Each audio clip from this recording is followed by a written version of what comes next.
everyone, and welcome back. As always, I'm your girl, Candy Washington. And before we dive into today's episode, which is discussing all things Real Housewives of Miami Season 6, we are going to get into it. We're going to talk about all of the girls, all of the stories and the shade and the rumors. And I have a question.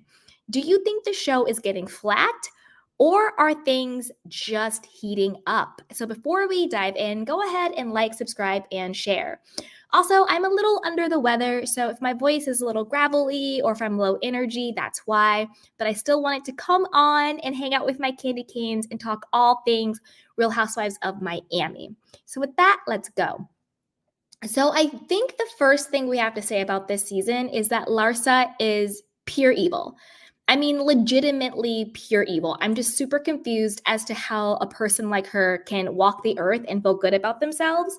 The fact that she made Gertie's cancer diagnosis all about herself is alarming and very scary.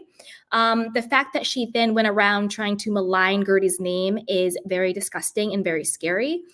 And I'll get more into it when we get to Larsa's slide, but it's just very alarming. And I was very confused as to why Larsa was at Garcelle's screening of, I think it was like the Girl Gone, like the missing Lifetime movie that Garcelle starred in and produced. Like Larsa was there. I was like, girl, bye. Please have several seats, okay? Like, just stop it. She's disgusting. She's a liar. And I have a lot to say about her when we get to that slide. Now, to talk about the season overall, I love that each woman has something going on in their own life. And I think that's what makes the show really interesting. It's not so much like other franchises where we have groups of women who are just attacking one person, and attacking the one person is their entire storyline and personality. And I think that's why I like Miami, is because each woman has something unique going on in their life, whether it's their personality or whether it's their storyline. Each woman brings something that they have going on to the series. And the series isn't about just targeting and taking down and targeting one particular person. And I think that's what makes it so refreshing.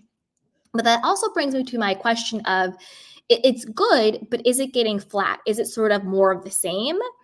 Or do you think, no, it's really heating up and it's good, and this is more of the vibe and the tempo that we need with the Housewives?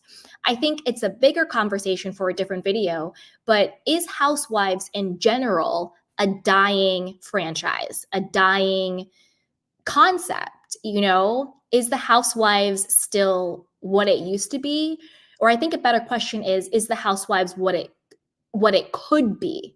You know, so this is something to think about and noodle on. Maybe we'll do a whole different video on just thinking about, you know, what is the trajectory of the Housewives? Is it still a sustainable TV show model the way it is now? But let's move on to talking about all of the girls. So let's go on to Gertie. Hey, Gertie girl. So to me, Gertie is being so vulnerable and open and honest, and she's taking accountability for all of her reactions. You know, she knows she can be a bit reactionary. She can be loud, but I think that's just a part of her personality, of who she is. And she owns it. She's like, hey, listen, this is me. This is just how I am, like, whatever. And she also has every single right to be pissed at Larsa. You know, if it was me, Larsa, I would throw her across the room. Like, I don't even know what, she has every single right to double down and double down and double down again on not being friends with Larsa, paying Larsa dust, and calling her out every single turn she can get. Gertie was just on Watch What Happens Live, and I love that she still had the smoke for Larsa, which shows that she didn't just sort of cave and give in to Larsa and sort of kiss Larsa's butt the way Larsa expects every person to.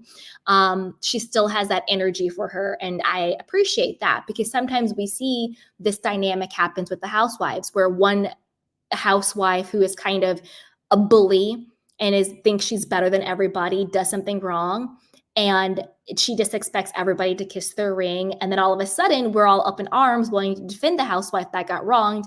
And then by the time BravoCon runs around, or the after show, or Watch What Happens Live, they're all kissing and kumbaya like nothing happened. And we're like, wait a minute, what the hell? This housewife just did you dirty, and now all of a sudden you're refollowing her on Instagram? What happened? I'm looking at you, Salt Lake City. I'm looking at you, everybody who refollowed Monica. I'm looking at you, okay? So it's nice that Gertie is maintaining that energy of, I'm not backing down. You did me dirty, point blank, period. I have nothing to apologize for. I have nothing to say to back down about. You are the one who is wrong, point blank, period. So I love that, right? I absolutely love that. I love that she's sharing her cancer journey, so that it can be an inspiration to other people, whether it's other people who have been diagnosed with cancers themselves, and they're going through it. And maybe they find strength in seeing somebody on television that is going through the same life experience. And then also even like Julia and Martina, and then Russell, people who are caretakers of people who are, diagnosed with cancer. It's also good to see them represented. What does it look like to be someone who is taking care of someone that they love who has this diagnosis? Sometimes we forget about the caretaker in all of this, and it takes a lot to be a caretaker of someone who is sick. It really, really does. So I think it's great that they're showing that representation on screen, and we get all sides of it. We get Julia, who's supporting Martina. We get Gertie, who has the diagnosis, and then Russell, who's supporting her, and then Martina, who has the diagnosis. And then I love how Gertie and Martina are supporting each other, and I love how Julia and Russell are supporting each other. I just love that whole dynamic, how they've really come together. And I wish it wasn't over cancer, but we can't control certain things, but at least they're coming together to support each other, and that I love, and that part I do love. I also wanted to say chef's kiss to Gertie and Russell for the way they handled the conversation around sharing the news that Gertie had cancer with her children.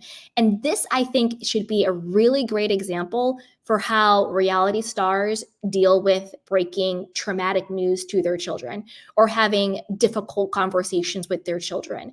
I loved that they broke the news to their children off camera.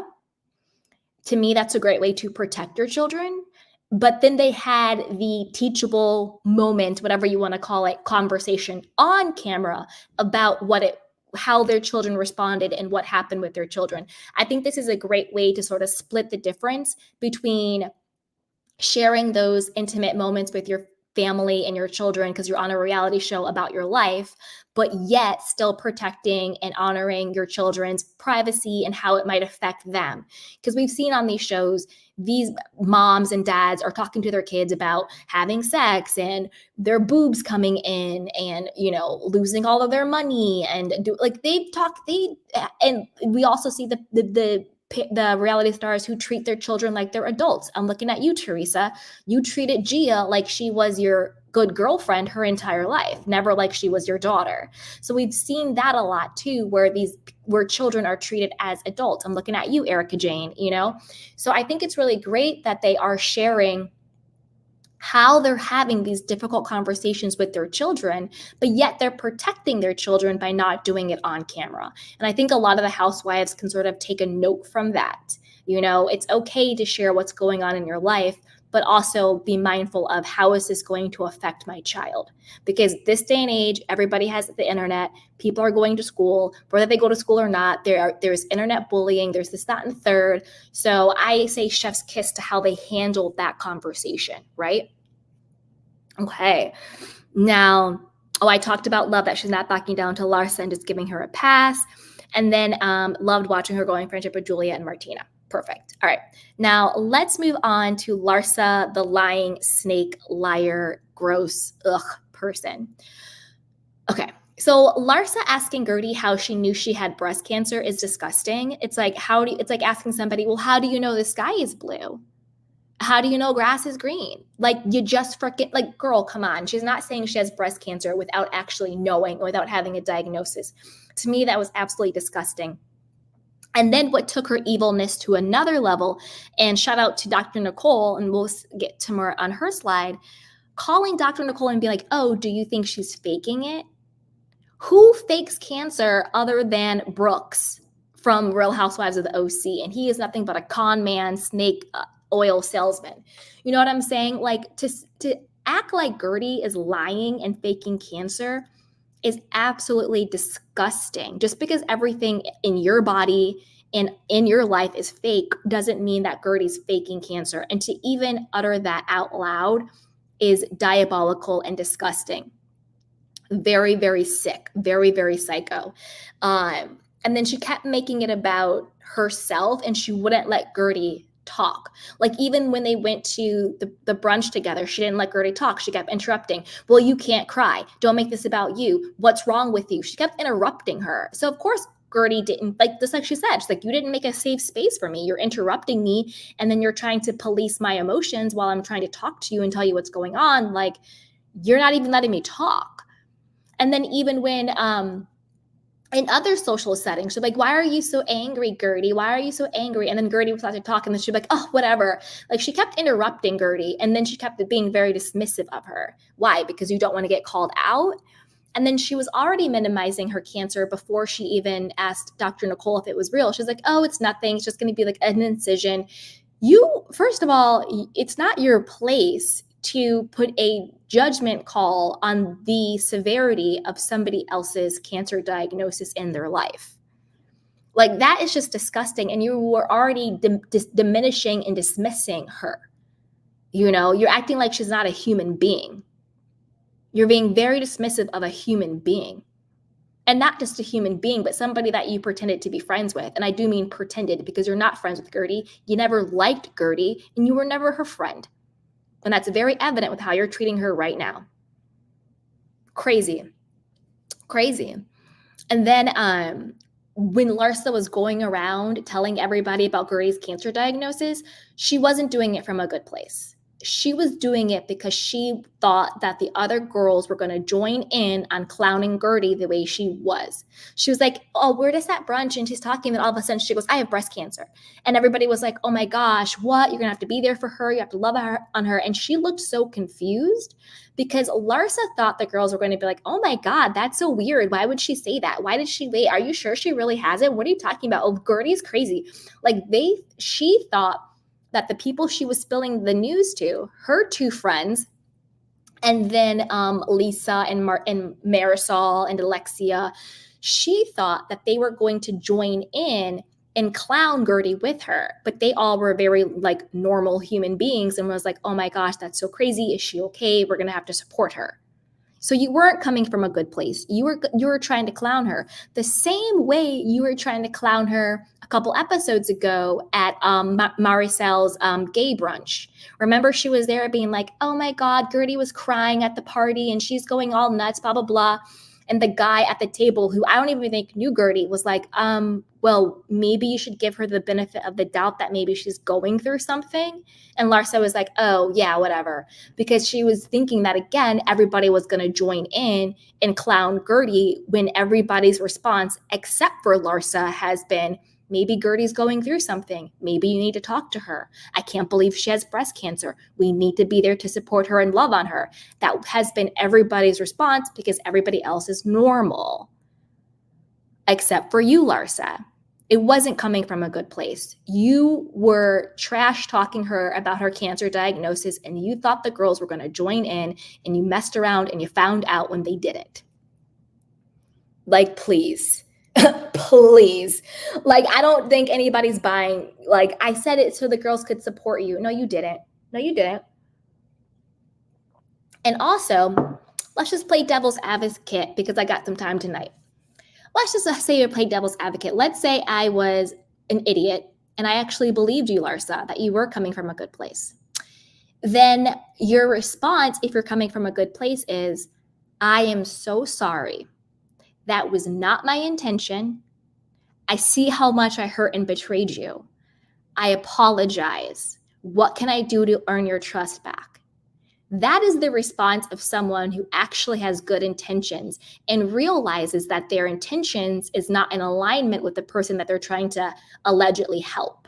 But to double down, to defend your position, to gaslight the person, to try to get other people to be your flying monkeys to go against this person, all signs point to you were not trying to be there for her. Because any way you slice it, you're still making it about you. You're still trying to discredit her, and you're still trying to get people on your side to go against her.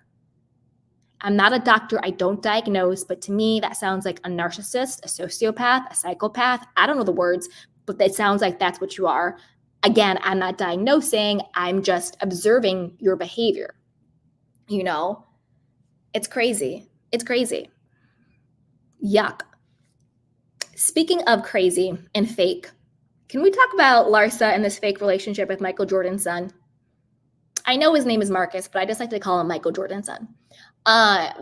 It is so fake. It is so fake. And I'm so tired of this codependent narrative of like, oh my God, I want to have a, welcome back party after 5 days. He has to come to every event with me. We have sex 4 times. And like, girl, bye. The codependent relationship is so corny to me. And are you doing this because of the cheating rumors? Like, you guys just Google, like, use the Googler. There's already rumors that Michael Jordan's son has been actively cheating on Larsa. Do I believe them in my personal opinion?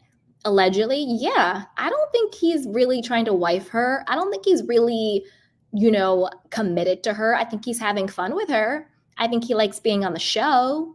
I think he has daddy issues. I think to me, he sounds like a guy who's always felt, and I get it, when your father is Michael Jordan, I get it. I think he has daddy issues. I think a part of him has always felt less than, inadequate, never, as good as his father. Maybe people compare and he doesn't measure up. And I think he's also Peter Pan. He's a guy with all the means in the world. He doesn't have to grow up. He's having fun. He's having his 15 minutes on the show. Larsa is all over him. It's a little bit of an ego boost. And it's him working out his daddy issues. I'm sleeping with, daddy's best friend's ex-wife, because Michael Jordan and Scottie Pippen are very close friends. Very close friends. Again, just Google it. You see them hanging out together. You see them talking. They play together. Like, all of that. I think Michael Jordan's son has some daddy issues. He probably needs to go to therapy and work out. I don't think this is a real relationship. Is anybody listening to their podcast? I'm not. Who cares? Like, I'm going to take any advice from Larsa and Michael Jordan's son. Get the hell out of here. Like, come on now. Come on. It's too much. It's over the top and it's way too much. And again, Larsa is so jealous. She even had to shade Julia singing. Did you low-key notice in the car when she was like pretending to opera sing? She's like, I can do this. It's easy. Let's start a band. No, you're not being cheeky. You're not being fun. You're not having a kiki. You're throwing shade because you can't handle anyone having like a sliver of attention that you don't get. It's really sick and it's really sad to watch. Really sick and really sad to watch. Do you know what I mean? This may be an popular opinion. I don't know. But I think just like the Kardashians, Larsa doesn't like Black women. That's what I'll say. And I'm not making it about race, but I don't think she likes Black women, just like the Kardashians don't. They use Black women as props. They always have like their Black best friends, to give them sort of like buy-in to them appropriating Black culture. And just because you have sex with Black men, just because you have Black children, does not mean that you like Black women. To be honest with you, it usually means that you don't like Black women when you make it your personality type. That's for a whole nother video, but the Kardashians appropriating Black culture without respecting the Black women who created it, the Kardashians and the Jenners, is very, very well documented. And don't forget, she used to want to be a Kardashian. But think about how she treats Kiki and Gertie versus the way she treats the other ladies. Yes, she has beefs with, she used to have a beef with Dr. Nicole. Yes, she's had beef with other girls on the show. But to me, the way she is dismissive of Kiki and Gertie, it cuts a little bit different. It's very similar to like the way Dorit treats Garcelle on Beverly Hills. You know what I mean? Like, Dorit can beef with other girls, but it's the tone. It's the dismissiveness. It's the like, you're beneath me energy that I don't like. And she treats Kiki and Gertie that way, So I think there's some of that going on here. It's really disgusting. And Larsa, miss me with all this, go back to your original face, or maybe not body shaming, but you look very, very different. And that's okay. Everybody's allowed to change, nip and tuck themselves as they want to. It's not for me to say how somebody looks, because I'm going to look the way I want to look and people can look the way they want to look. But girl, bye. Girl, bye, girl, bye, girl, bye. All right, let's move on to Lisa. Now, this might be an popular opinion. I don't know. I want to know what you guys think. But I think that Lisa and Lenny are both toxic as hell. I think they both enjoy torturing each other. By default, I am Team Lisa. But if I'm being honest with you, I think Lisa and Lenny both love going at it. I think they get off on it. I think they get off on fighting. I think they get off being in the public eye. I think they get off going at each other. I think they get off on how toxic their relationship is. I think she is just as toxic as he is. And I think that he might be a little worse, but I think she likes participating in it because I think to her, I think she has an unhealthy mindset of any attention is better than no attention. So I think that she would rather have his negative attention than not having his attention at all. And again, I'm not a doctor, I don't diagnose, but I think Lenny, again, has a very same egomania, small penis syndrome, very controlling, very narcissistic. Again, I'm not a doctor, I'm just going by observation here. And to me, it just seems like he's very controlling and demeaning. And they've always sort of had this unhealthy power dynamic. And I think that she thinks that is love when it's not. It's really just an unhealthy attachment to him. And I think that it's almost like an addiction. Like when people are in abusive and unhealthy relationships, whether that abuse is physical, mental, emotional, financial, the toxicity of the unhealthy relationship becomes an addiction. You have the highs, you have the lows, you have the wanting to get them back, the wanting them to get you back, then you have the honeymoon period, then you have the falling out again. And I think Lisa and Lenny are both just as dysfunctional as the other is. And I think all of things that are going on, I think they both get off on it. And I think the true victims in this situation are the children, because they are the ones that are growing up in the dysfunction. And I hope they don't grow up to repeat the dysfunction. I hope they get some help. But I think the true victims in this are the children. You know what I mean? Because I think Lisa and Lenny get off on it. I think this is all a game to them. I think at the end of the day, they're going to end up back together. That's what I think. I mean, maybe, maybe not. But I think they get off on it. Kate says, I don't like how Lisa treats her son. I agree with you, Kate. I think that's a really good observation. I was going to put that on here, so thank you for bringing that up. I don't like how, and again, I'm not a parent. I want to make that clear. So I'm not trying to go against anybody's parenting style, but if you're on a reality show and you show your children, then we are allowed to have an opinion on it. My opinion is I agree with Kate. I don't like the way she treats her son or her daughter. I thought it was very alarming how I think it was the son who was like, oh, it's a cheat day. And I was like, oh, if your children are already saying it's a cheat day and counting calories and learning that there's bad food and good food, which isn't true. There's no such thing as bad food. There's no such thing as good food. It's the proportion and the moderation and the way in which it's in the relationship you have to food. Like pizza isn't bad food. Maybe eating an entire pizza is an unhealthy relationship to food, but pizza itself isn't bad, right? And so it's very scary and very alarming that her children are already mimicking a very unhealthy relationship to body, self-esteem, worthiness, and food. If your child is like, it's a cheat day, that's a red flag. No child should be thinking that. And then the way that she was like, stop eating, or you can't have this, you can't have this, and you can't have that. I mean, she's a very, very frail, thin person. She may have her personal issues with her body and her self-esteem and her relationship to food. And it's really sad that it seems like she is um, passing down that dysfunction and that disordered eating and that unhealthy relationship to self and food to her children. And that, to me, I agree. And it's very weird and bizarre. I also think it's weird and unhealthy how both Lisa and Lenny view and use their children as pawns rather than thinking about what is the best thing for the children. I think both of them think, how can I use my children to hurt the other person? And, again, I'm not a parent, I've never been married, but they have that saying, when you get divorced, you have to love your children more than you hate your ex.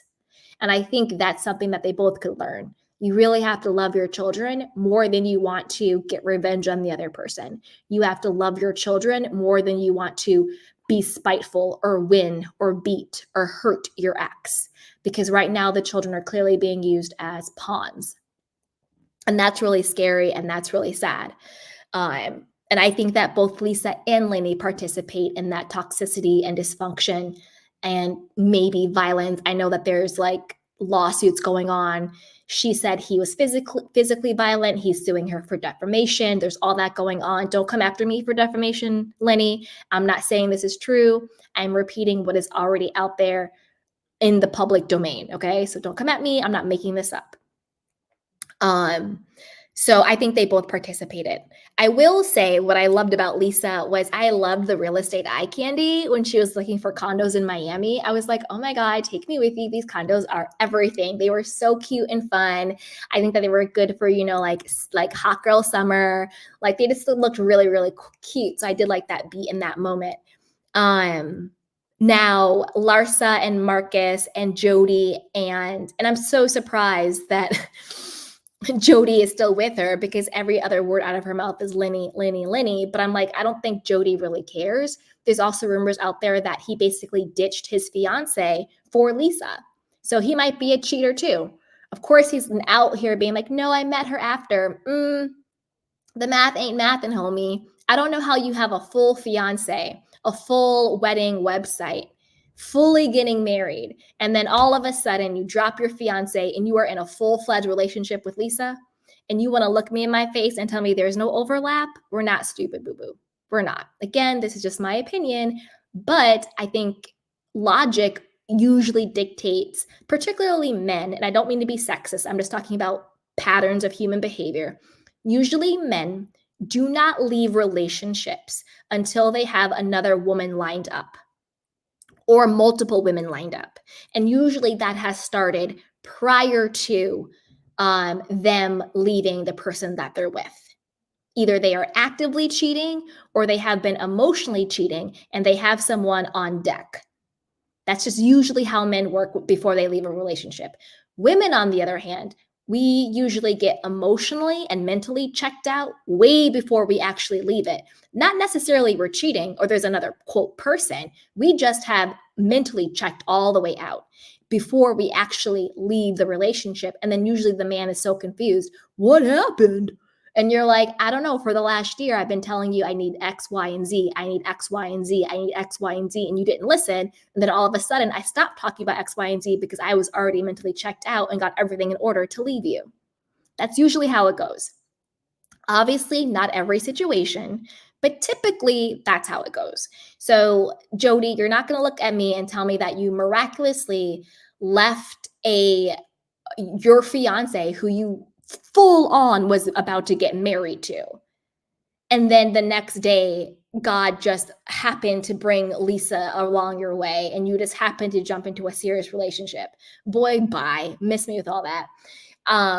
Jody's a little weird to me. I don't know what it is. He just seems off a little bit. I don't want to go too deep into it because I don't want to say what I think is going on with Jody because I'm not a doctor and I don't diagnose, and I don't want to, obviously it would never be intentional, but I don't even want to be unintentional to certain groups. But I have my opinion on what's going on with Jody, and I'll just leave it at that. And it has nothing to do with his sexuality. Let me put that out there. I am not talking about his sexuality. I'm talking about something else. So that's kind of where I land on that. Now, it's also been out there that, Jody, Larsa, and Marcus have been partying until 4 a.m. at Art Basel in Miami. Now, I have a question for you guys because I don't know how I land on this. So I want to know what you guys think, okay? Do you think that at this particular stage in Lisa and Larsa's lives, is partying until 4 a.m. at Art Basel, is it a vibe or is it thirsty and a little desperate and sad? I don't know how I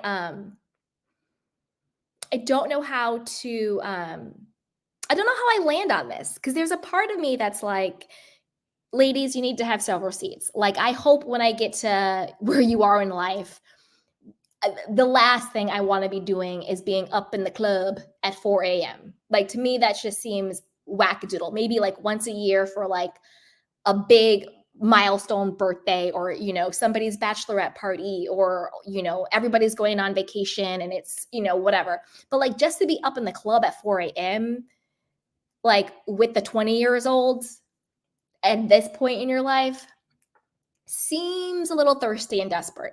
But then on the other hand, I'm like, you know what? Age ain't nothing but a number. Dip it and do it. If you have the energy, if you want to vibe out, it's 4:00 in the morning. You got your girls, you got your man.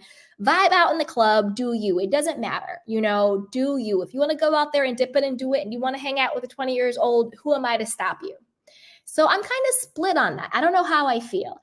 I think it's that I just think in general, Lisa and Larsa are very thirsty, desperate chicks. Like, let's just call it a thing. Larsa is as thirsty as they come. And Lisa is her little beta bee right there with her. So I think it has less to do with age, now that I'm talking it out with you guys, and more to do with just them in particular. I just find both of them to be very desperate and thirsty. You know what I mean? I think that's kind of where I laughed. That's kind of where I land on it. Yeah, I guess it has nothing to do with age. I just think both of them are thirsty as hell. All right. Now let's move on to Julia. So this season, I'm loving Julia's fun energy. I think she's really light. I think she's bubbly. I think she's a vibe. I think Martina's cancer diagnosis changed her. Like she said, she's saying yes to life and all of that. I'm loving her vibe. I think she's fun. I think she's a moment. I'm here for it. She was super sweet for the party she threw for Martina and singing opera for her. I mean, that's massive, having the courage to do that in front of everybody and work so hard on it. I love it. I love it. I think that is so, so, so sweet. And then Martina and Julia seem to be in a better place because I do think that prior to Martina's diagnosis, I think they were heading for divorce court. They were living two separate lives. There was a lot of resentment between them, a lot of bitterness between them. I did not buy the fact that they were going to adopt a child for one iota of a second. To me, that was the fakest storyline of all freaking time. Martina was living her life. Julia was living her life on the farm. They weren't having sex. They weren't seeing each other. All signs point to either one of two things. You get separated and divorced, or you just say, cheaper to keep her, we'll stay married, but you live your life and I'll live mine, which a lot of couples do. A lot of couples get to the point where they're like, listen, I don't want to be with you. You don't want to be with me, but divorce can be messy, particularly if you have money or assets, whatever the case is. You do you and I'll do me and kumbaya. And a lot of couples do that. Sorry, I'm drinking some tea because I'm a little under the weather. So I think that's where they're headed. And, unfortunately, it took cancer because, again, I don't ever want to be like, oh, thank God for cancer. Absolutely not. But sometimes when we are faced with our own mortality or the mortality of people that we love, those moments really put into perspective what's important. Is what we're fighting about actually important? Or is finding our way back to ourselves important? And sometimes that goes either way. Like, for example, in Beverly Hills with Kyle, I think the death of her friend may have said, hey, wait a minute, I have been pretending for a very long time. And so instead of it bringing it closer to my partner, it's actually brought me further away. right? Whereas where I think with Julia and Martina, it brought them closer. Now, let's get into the conversation around Alexia and Todd and Julia and Roomgate, okay? And Roomgate. So as we know, Julia wanted to room with Alexia because they're becoming new friends. They're having so much fun. They're shopping. It's a whole moment. It's an entire vibe, right? And then Julia asks Alexia multiple times, oh, are we going to room together? Let's room together, right? I forgot to put it on the slide, but I'll say it when we get to that point. I have two things around Alexia's response when she's like, oh, well, I have to ask Todd, right?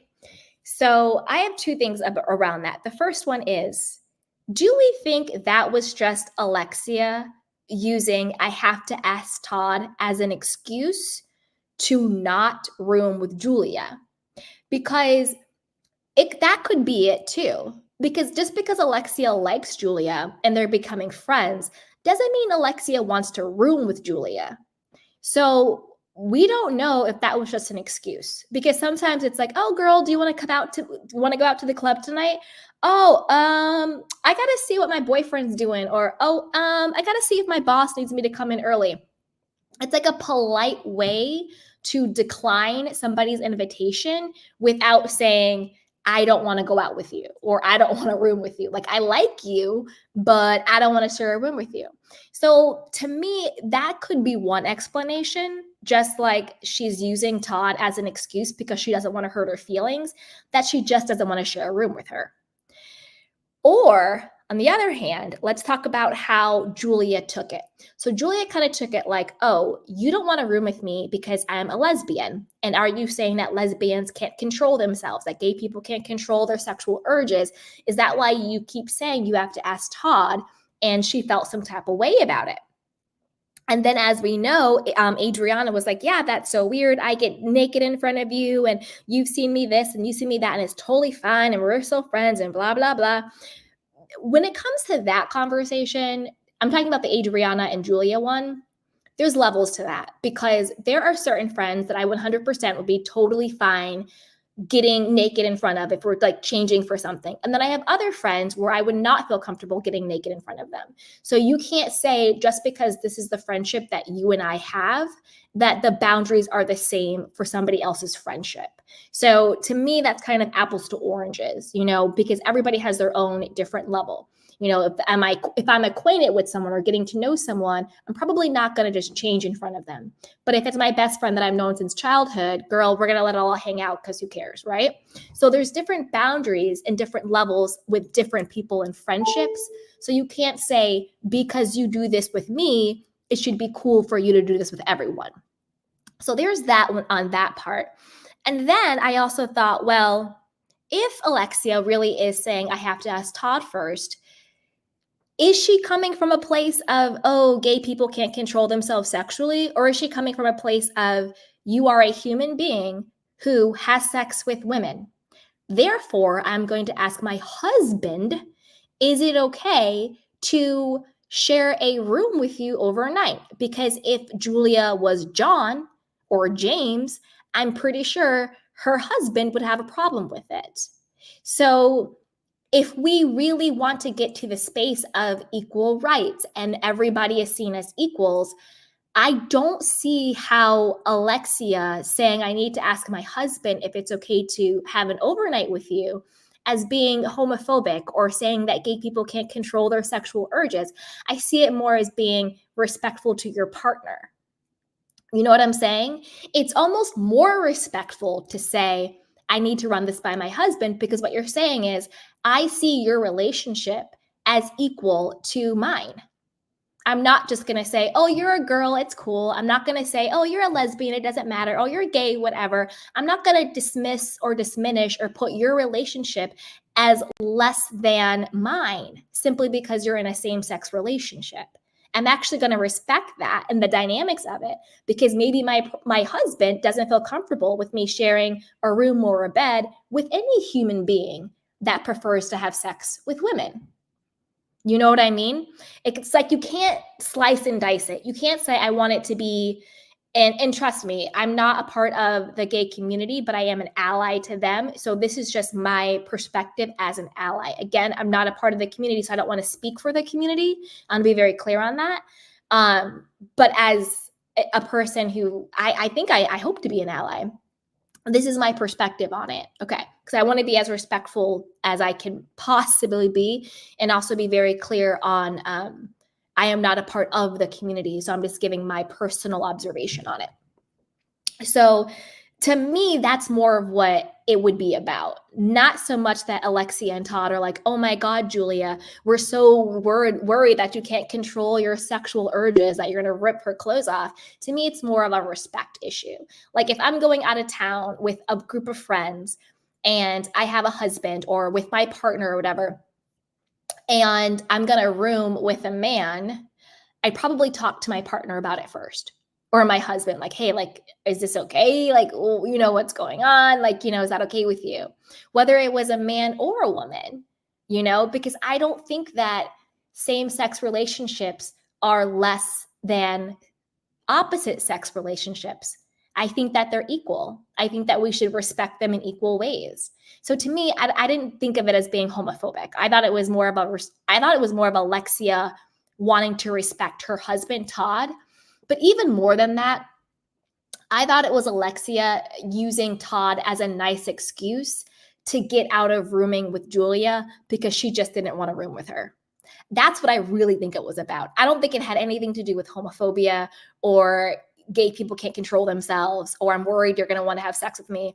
I think it was honestly just Alexia trying to figure out how to get out of rooming with Julia, because she kept saying, oh, is that real? Is that decided? Oh, really? Oh, okay, girl. Well, we have to talk to Marisol. We have to talk to Adriana.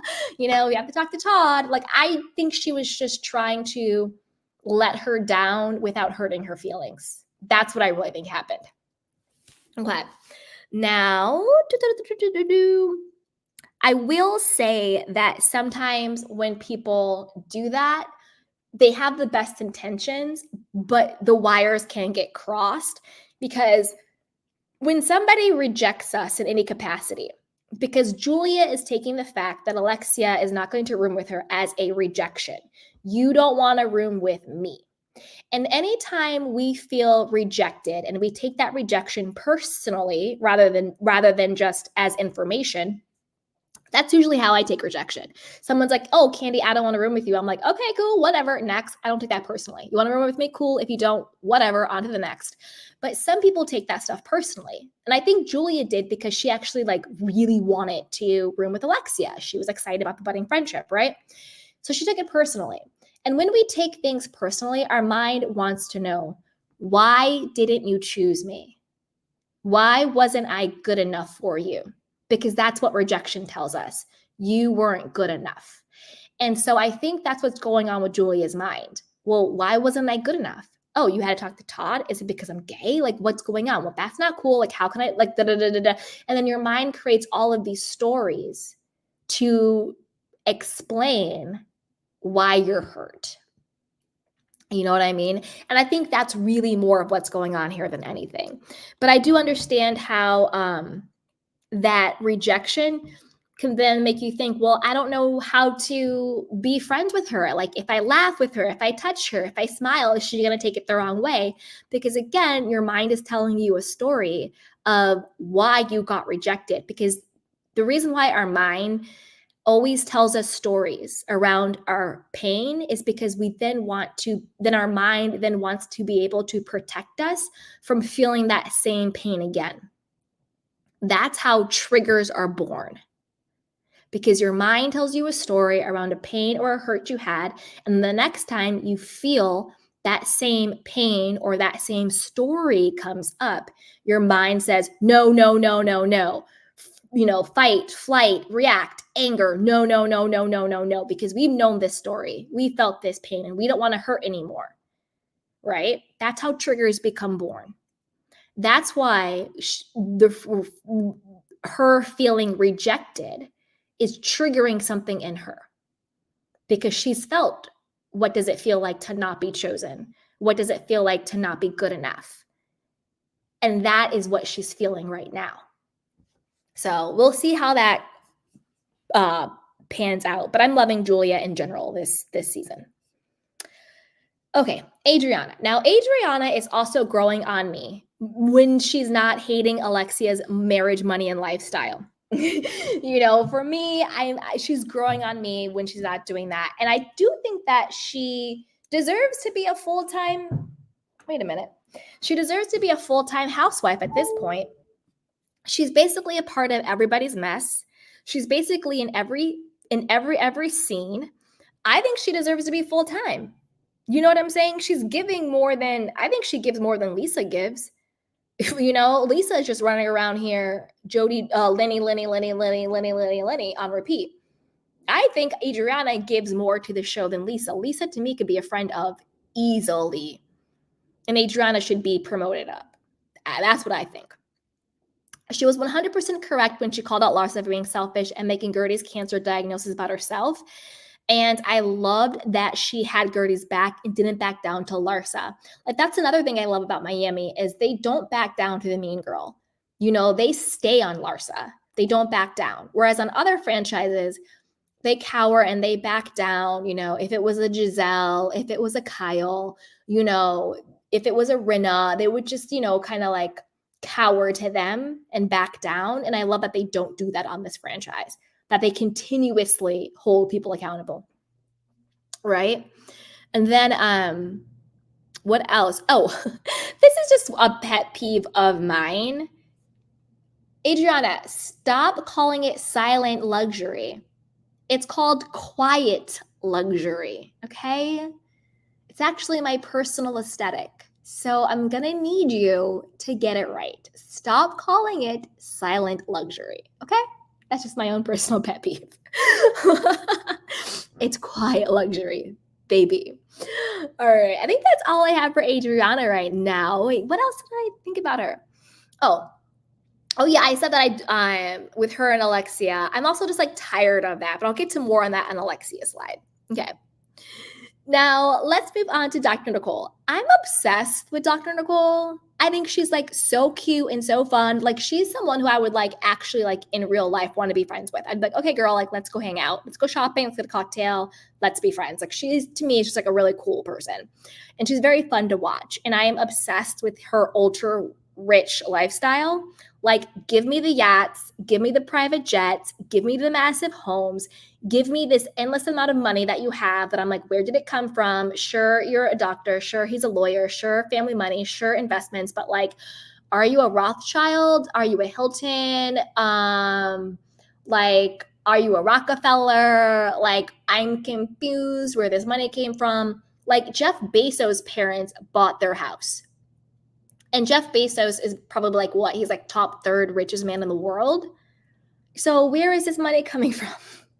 Where is this money coming from, Dr. Nicole and Dr. Nicole's forever fiance? You know what I'm saying? But I do love her. I really do love her. And I'm here for the lifestyle. I'm here for the money. I'm here for the decadent. I'm here for the luxury, the lavishness of it all day long.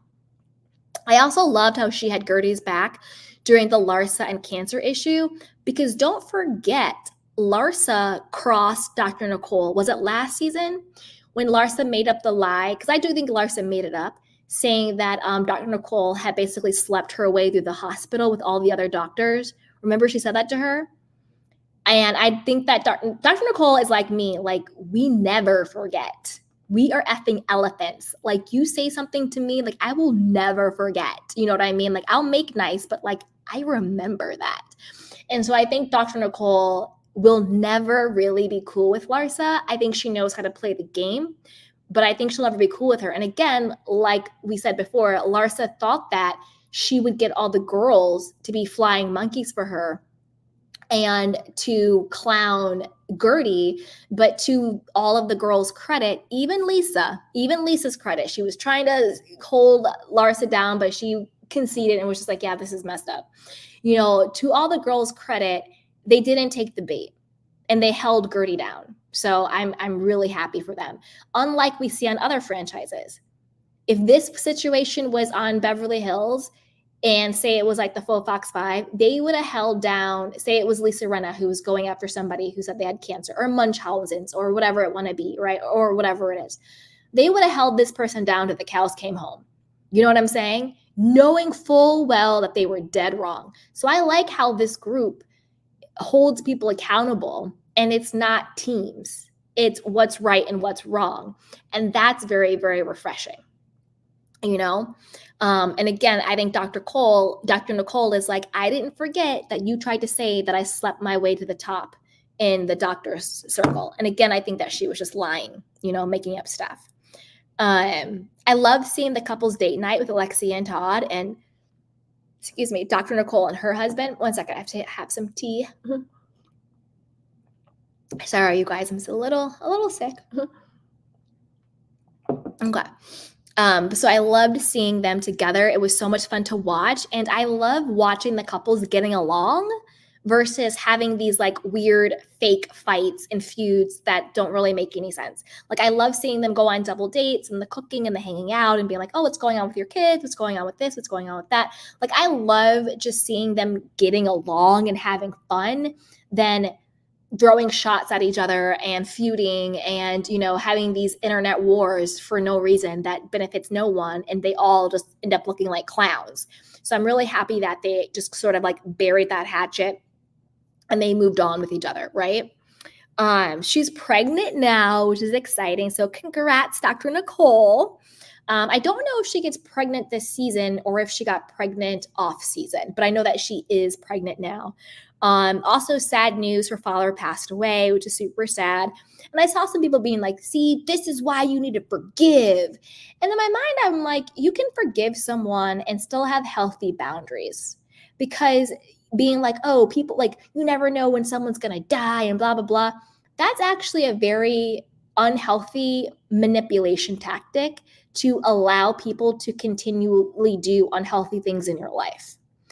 People will try and guilt you like, oh, you need to forgive me because you never know who's going to die and life is short, blah, blah, blah. You can forgive people, but you can also have healthy boundaries with people. And if someone unfortunately passes away, and I'm not talking particularly about Dr. Nicole and her husband, I just mean in general, based on some comments I saw when people were saying when her father passed away. And it doesn't make you a bad person that you create healthy boundaries with people who are toxic in your life that you just so happen to love. Because you can love someone, you can forgive someone without allowing them to disrupt your peace, whether they are family or friend, stranger or foe. And I think that a lot of times people will weaponize death and things like that in order to manipulate and control someone to allow their unhealthy behavior in their life. So I just wanted to put that out there. But condolences, Dr. Nicole. Now, let's get into some fun Kiki juice. Do we think she will ever get married? I don't. I think she's going to be the forever fiance. Because I kind of think, unless they just get married for the show. But I think for not the show, I don't think he would ever marry her. And when I say that, I don't think it's because he doesn't love her. I just think he isn't a marriage guy. I just don't think he wants to be married, whether it was Dr. Nicole or a superstar. I personally think Dr. Nicole is a superstar. I love her.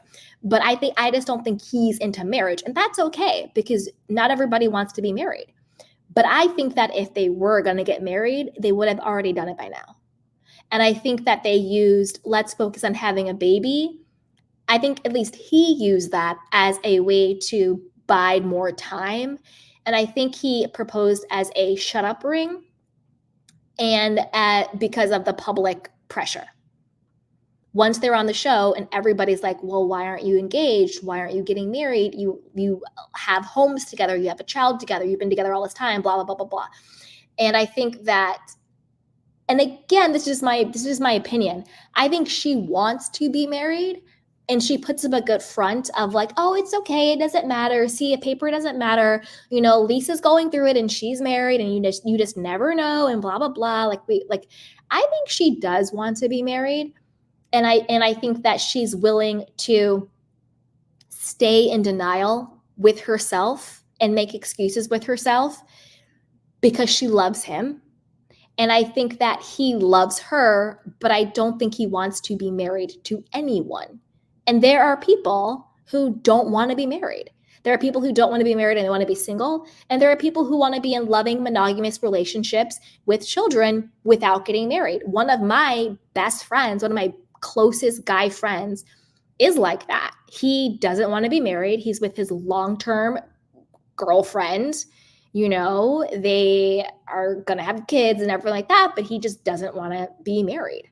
And there are a lot of people like that. And I think the trick is, in order to have sustainable happiness, where there doesn't become bitterness or resentment, is you need to, because I don't think that there's only one person in this world for you. I think we have multiple soulmates. You need to find someone who is authentically aligned with your standards and your values and your expectations of your life and your lifestyle.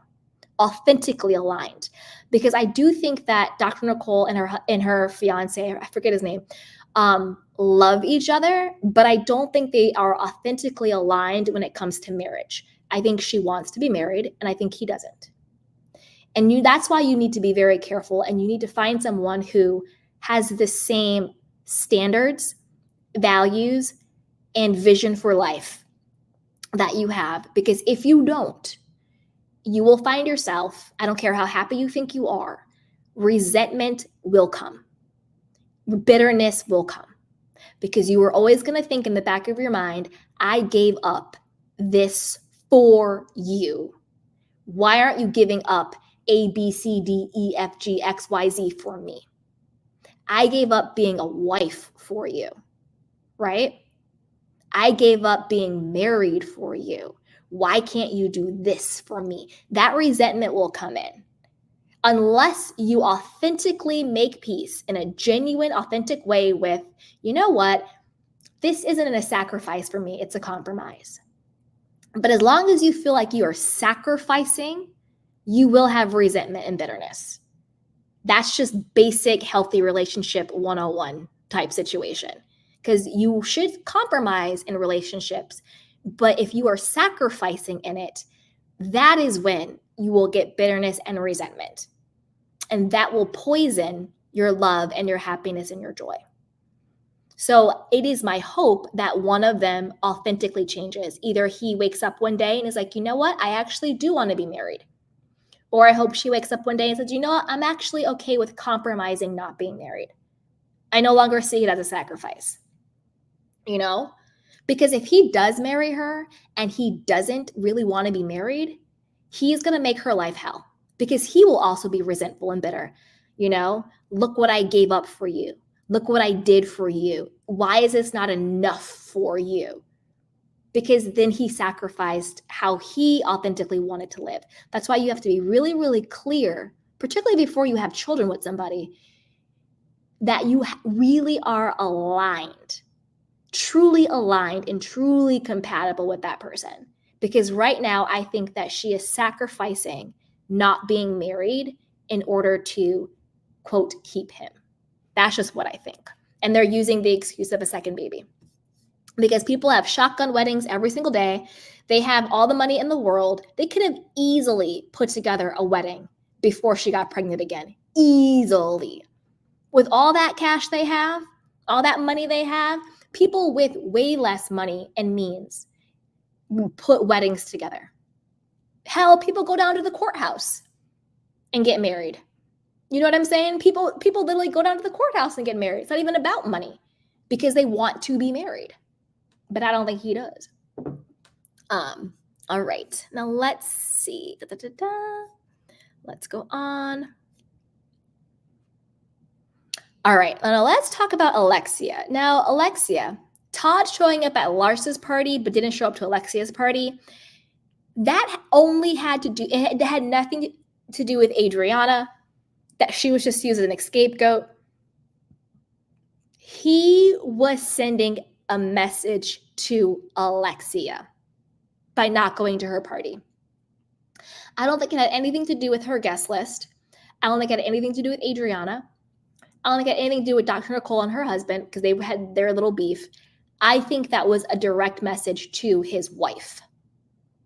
Because at the end of the day, if you and your wife are in a good place, I don't care who she invited to that party.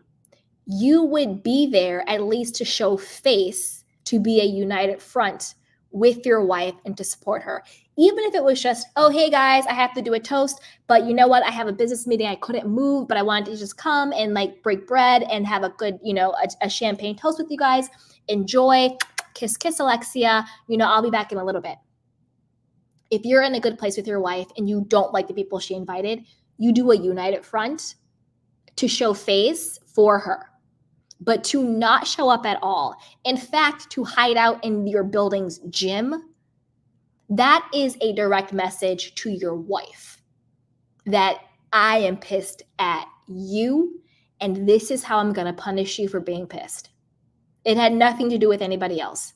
To me, that's just a lie and a scapegoat and whatever it is.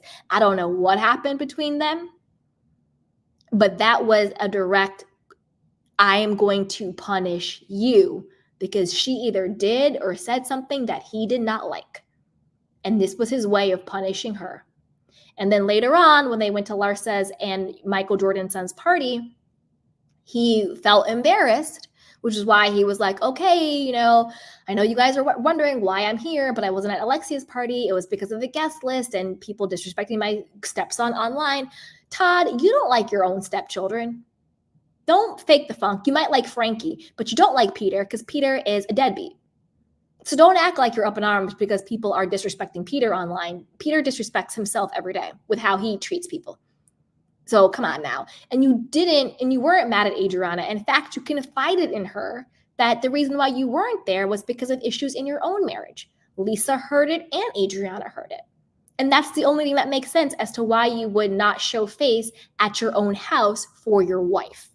So I definitely think there's trouble in paradise there. Now, there have been rumors about physical abuse. That is a huge accusation. I'm not saying I agree with this, and I hope that rumor is wrong. But since there's speculation out there, I thought it would be remiss of me not to bring it up because that speculation is out there. There's like blind items about it and all of this stuff. There's Reddit threads. I don't know. I hope it's not true. I'm not landing on it on either side because that's a very big accusation to make. Do I think there is tension between them? Yes. Do I think she likes him? No. I don't think she likes Todd anymore. She seems very uncomfortable around him. It feels like Todd gives her the ick. I don't know if he gives her the ick because he is calling her out on her unhealthy dynamic that she has with her sons, and she would rather stay in her dysfunctional relationship with her sons than evolve to be with him. And that's why he now gives her the ick. Or if there's more abuse going on and that's why he gives her the ick. But to me, Todd gives her the ick. Like, look at the way she looks at him. Look at how she tenses up around him. And to me, Todd seems a bit lost, a bit broken, a bit embarrassed. I don't know. He just seems like a very different energetically than he was last season. Last season, he seemed very secure. He seemed very healthy masculine. He seemed very confident. They seemed very much lock in step. But it seems like after they got married, the stuff with her sons, when it got really real, he doesn't seem the same, and she sort of has the ick around him. So do I think there's trouble in paradise? Yes. The core reason why, we may never know what happens behind closed doors. Do you know what I mean? So we'll see. I'm so tired of the Alexia versus Adriana feud. Like, why are they fighting? Bored. Next. I'm just over that one. Like, can they stop? Now, we already kind of touched on this with the whole on Julia's slide about the whether it's homophobic, about Alexia and Todd. Alexia been like, oh, I have to ask my husband Todd if it's okay. Again, my gut says that Alexia just didn't want a room with Julia, and she was using that as an excuse to get out of it. That's what my gut says. And even if it wasn't, I still don't think it was coming from a homophobic place. I think it was just more of a well, you are a human being that has sex with women. I am a woman and I'm a married woman. So maybe I need to check with my husband before I share a bed with you, because I respect all human beings equally, all relationships equally, right? And also, they don't have the same relationship dynamic that Adriana has with Julia. Whereas it may be to them completely comfortable and platonic to, hang out and sleep in the same room and do all that. It's a very different dynamic with Alexia and Julia. Also, not to mention this, which I think is very interesting. I think I had it on a slide, but I think I forgot to say it. When Adriana was talking about, I get naked in front of you and it's fine and we're so close.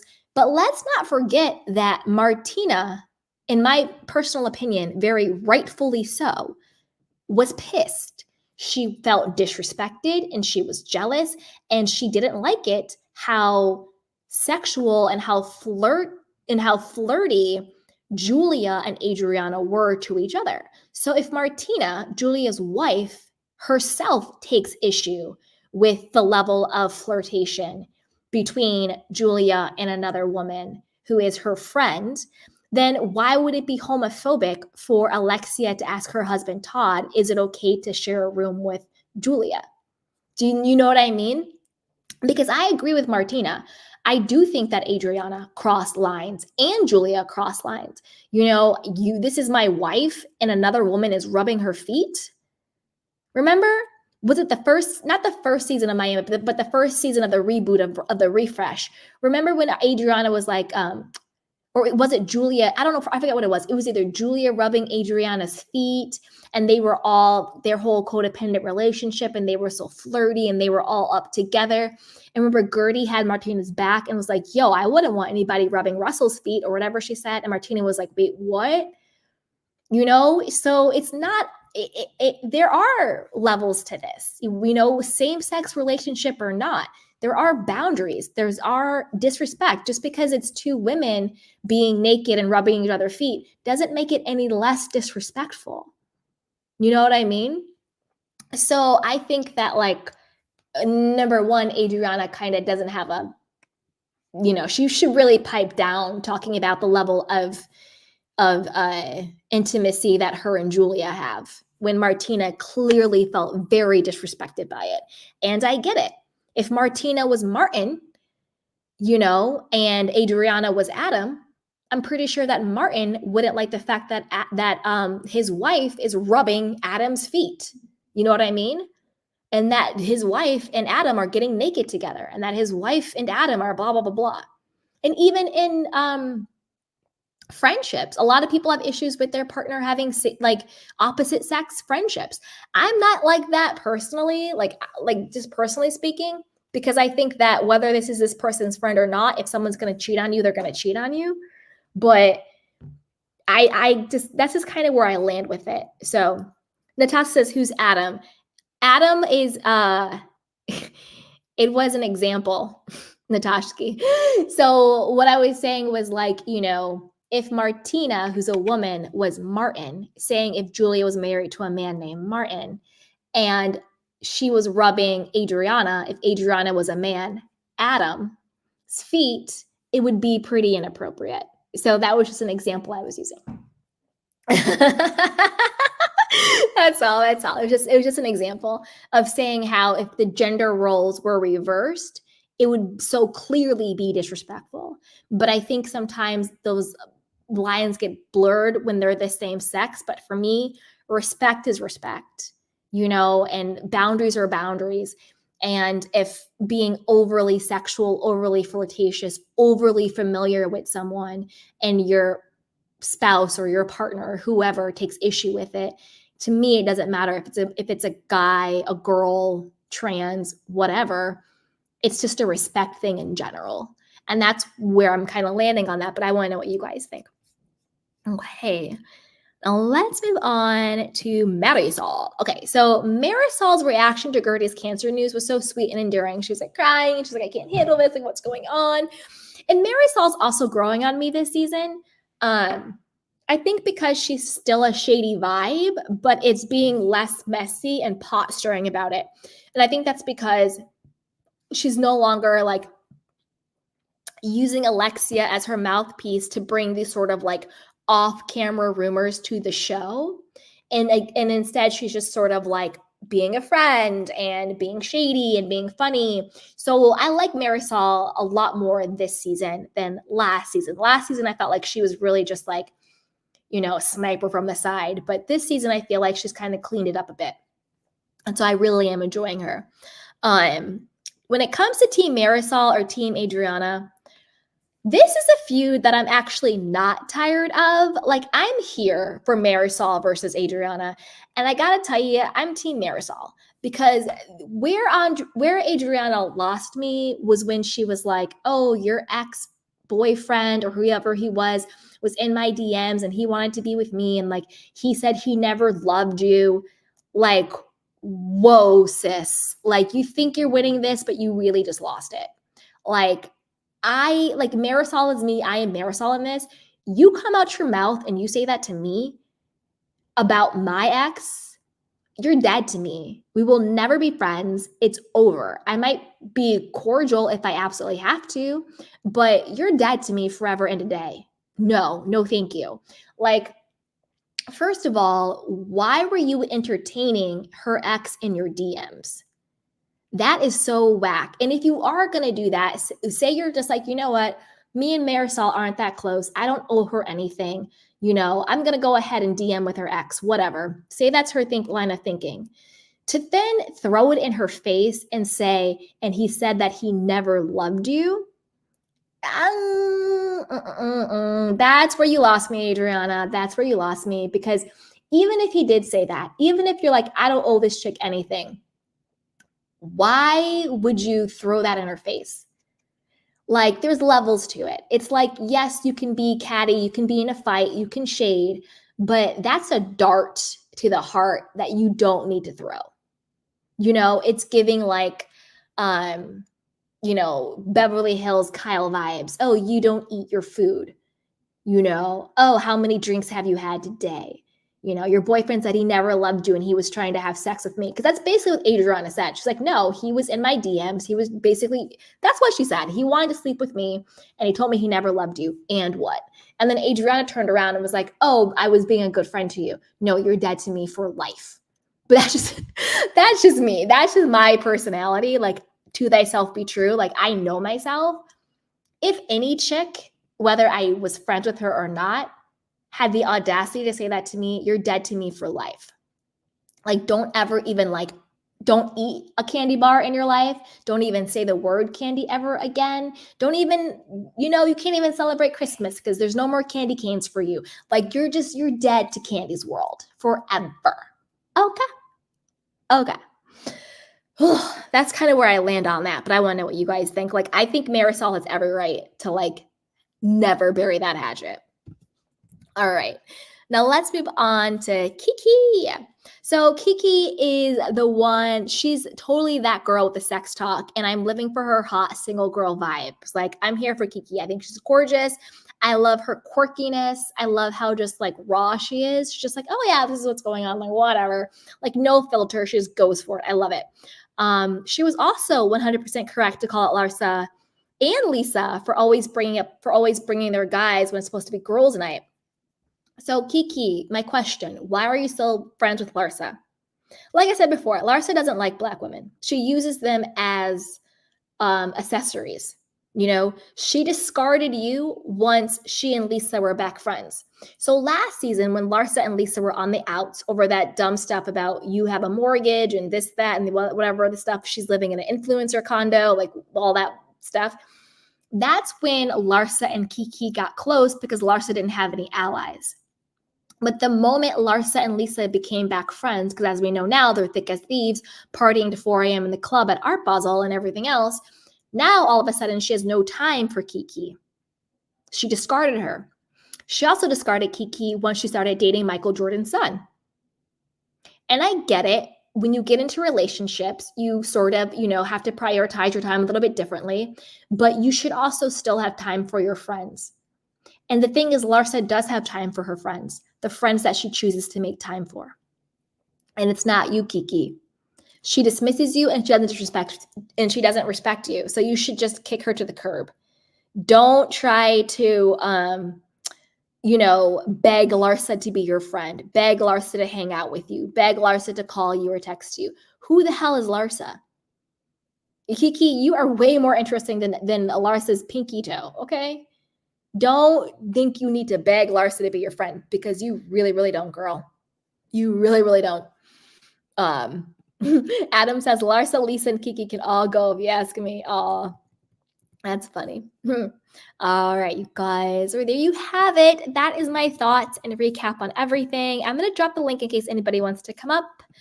But if not, I'll take some candy canes and questions for as long as I can because I am feeling a little bit under the weather. So I will do my best, guys. All righty. Okay. Adam says, Larsa is disgusting. I'm glad Courtney and Kim ditched her as a friend. So this is the tea. So allegedly, rumor has it, the reason why Kim and Courtney ditched her was because Larsa slept with Scott Disick. As we know, Scott Disick is Courtney's baby daddy, on and off boyfriend forever.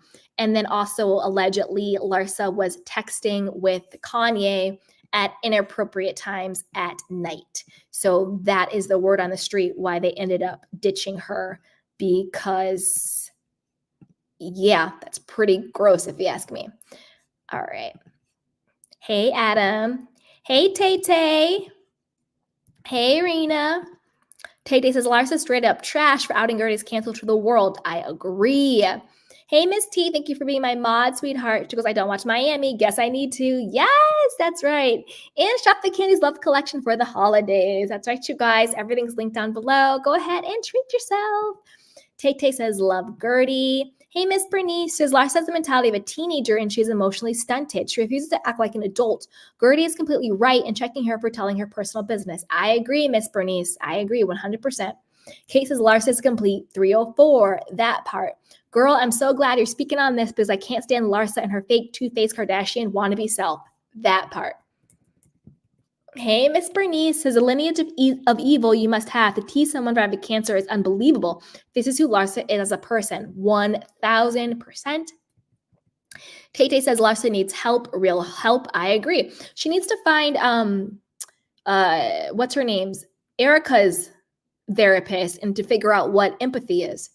Kate says, I wonder if he has a relationship with his dad because I can't see him approving of him being with Larsa. Well, that's the thing. Michael Jordan doesn't approve. He's already come out and said, I don't approve of their relationship, so he doesn't. Kate says, oh, wow, I didn't know about the history between Scotty and Michael. Whoo, she's old enough to be his mom. Yes, she's definitely old enough to be his mom. Mm-hmm. Hey, Natasha, you want to share? Get my voice. Hey. Hey. Ew, she slept with Scott? Gross. Yeah, word on the street. There's like a clip on the Kardashians going around about it where it was like Kim gets off the elevator and she has her like entourage and they storm into Scott Disick's hotel room and Larsa is like barricaded in the bathroom and Kim is like, where is she? Where is she? And then she goes into the bathroom and she's like, you need to leave, get your crap and leave. Like she's like really pissed off. She's like, you need to leave. And she's like, she's so thirsty. She's a hoe. She's all this. And apparently that was Larsa hiding in Scott Disick's hotel room after they smashed. Larsa is so thirsty. She would sleep with anyone. She just has that vibe. You can't trust her around anyone. And I'm sorry, like the look in her eyes is just pure like snake energy and evil. It makes me like feel weird. Like I need to say a prayer or something. Not a prayer. Like I'm like, no weapons formed against me. Here we go. Exactly. No, but like, no, like it's like such a black and white issue with her. Like she was absolutely in the wrong. She tried to like pass it off as something and she didn't do a good job at that. And Lisa, you're disappointing me. Like, I don't care if you're afraid of Larsa or you want to lose her. I mean, Lisa, she was there at a time of need. And the last thing you need is to lose a friend. But like, girl, like, not take the fence too hard in this one, you know? I agree. I don't know. I was agree. kind of thinking anti-Lisa for a second, but then I just had an epiphany as I was saying it. I could see, like, I'm not ready to lose a friend, especially one that stood by me in my time of need right now, regardless if she's like completely in the wrong. Mm-hmm. But still, it's like she's in the wrong. It's really bad. Mm-hmm. This girl, this isn't something to like argument. She has cancer. You're acting like a completely cold-hearted beyond. Mm-hmm. I agree. And there's I there's agree. no getting around it. It's like there's no way you could spin this girl. You look awful, you look evil, and the more you stand 10 times down, the more and more worse you'll look. It's you can't get out of this one. And your She's so character is showing, your evil. mask is slipping, like yeah. And Mm-hmm. your weird little young boyfriend that you knew him since a kid. It's weird. You look very like you're having a crisis. Like Yeah. you look like you are not in touch with reality. Like, the more you try to cling on to youth, the older you look, in my opinion, sometimes. Yeah. Yeah, because it's like a desperate clasp. And also because like her energy sucks. You know what I mean? Like I It always want to sucks. have It's like the difference between like how I feel about Larsa and Lisa is like their energy is just very desperate. It's very thirsty. It's very, very like just pick me energy, thirsty energy, superficial, desperate. Yeah. superficial versus like if Ramona and Sonia were in the club at 4, I would be like dipping into it, girls. Do you know what I mean? Like it would be total, and they're like Yeah. 10 years older than them. Like They would just be having like a grandiose time, like legitimately. yeah, like I would feel very different if it was like, oh, like Ramona and Sonia and Luann, you know, partying in Art Basel until 4 a.m. in the club. I'd be like, yes, ladies, I want to come and do shots with you. I was Because like, get it, girls. right. I'd like get it, girls, because and that's why I was like, wait a minute, this has nothing to do with age. It has to do with like who the people are energetically. Because I feel like because those she's women, legitimate. because like those women, they have a youthful spirit. Like they're not desperate, they're not, you know, thirsty. That's just them. Like in other aspects we can clown them and have a fun kiki and all of that stuff, but I think when it comes to this, it's they're just like very youthful people. They're like in their 60s or 50s, whatever it is, 56, I don't know, but they're very Late like 50s or youthful 60s, and yeah. fun. Yeah. And so they're having fun and it's useful, and that to me would be a total vibe. But there's something very desperate about Lisa and Larsa's energy. Yeah, I know, I like found it's nothing to do evil with age. queen that wants to steal the youth from the princess or something. I don't know. It's like Yeah. that. It's like weird. It is And weird. like Marcus, blink twice if you need help. Like we're worried. Like I don't know. It's weird. He's fine. He is using Larsa for a minute, for like a 15-minute To get thing. back at his dad or something. I don't know. I mean, you have to have daddy issues. This is the thing. You have to have mommy and daddy issues. When you Both. are a person who is a certain age and you decide to, well, this is whether you are male or female, but I think when you have these sort of like May, December relationships, the younger person usually has like mommy or daddy or both issues. Some kind of parental, yeah. Yeah, and I think that he just has always felt like less than his father. Like I couldn't imagine growing up and my mother was like a Michael Jordan or, you know, somebody like, or a Beyonce or whatever, you know, whatever you want to call it, living in that shadow. Because a lot of like these like Nepo babies have so many issues. They usually end up either being on a lot of drugs or they use sex, their sex addictions. They're just usually really messed up because they never found a sense of identity outside of who their parents are. Or some of them, the lucky ones, become well-adjusted, like anything. But in general, a lot of the celebrity kids are the most messed up kids. And you're always like, you're why going are you to be so a normal messed up? parent if you're that famous. Yeah, it's Yeah. difficult. Even And if it's you have always the like, best how are you intentions. so messed up? You have every opportunity. You have all of this money. The world is your oyster. And yet you are like super depressed. They didn't feel loved. They didn't feel loved. They didn't feel seen. They probably didn't have boundaries. Yeah. Boundaries, you know? And it's just like, I feel like Michael Jordan's son is just really, because he even said it on the show. He said, I want to get out of my father's shadow. And I was like, ding, ding, ding, ding, ding. Oh, I didn't hear that. Oh, good yes. catch. Yes. It wasn't this episode. I think it was the episode before that. I'm like, okay, highly trained key ear. Yeah. So to me, that's what was going on in that situation. Yeah. Because he said he wanted to get out of his father's shadow. Oh, well then, I mean, like, we already assumed that, but I'm just shocked that he actually said that out loud. Mm-hmm. Like, oh, yeah. Oh. And I was like, you were giving straight up psychology.com earlier when you were saying this is how triggers are made. I was like, oh my, what in the psychology college course is going on?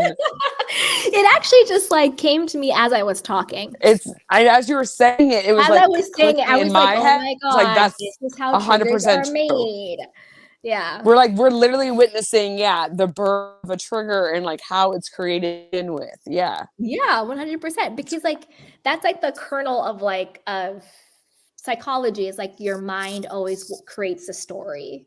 And so the part of it, it's like recreating your own narrative around things. Like, what does this mean? Right. Because we always create stories in order to understand.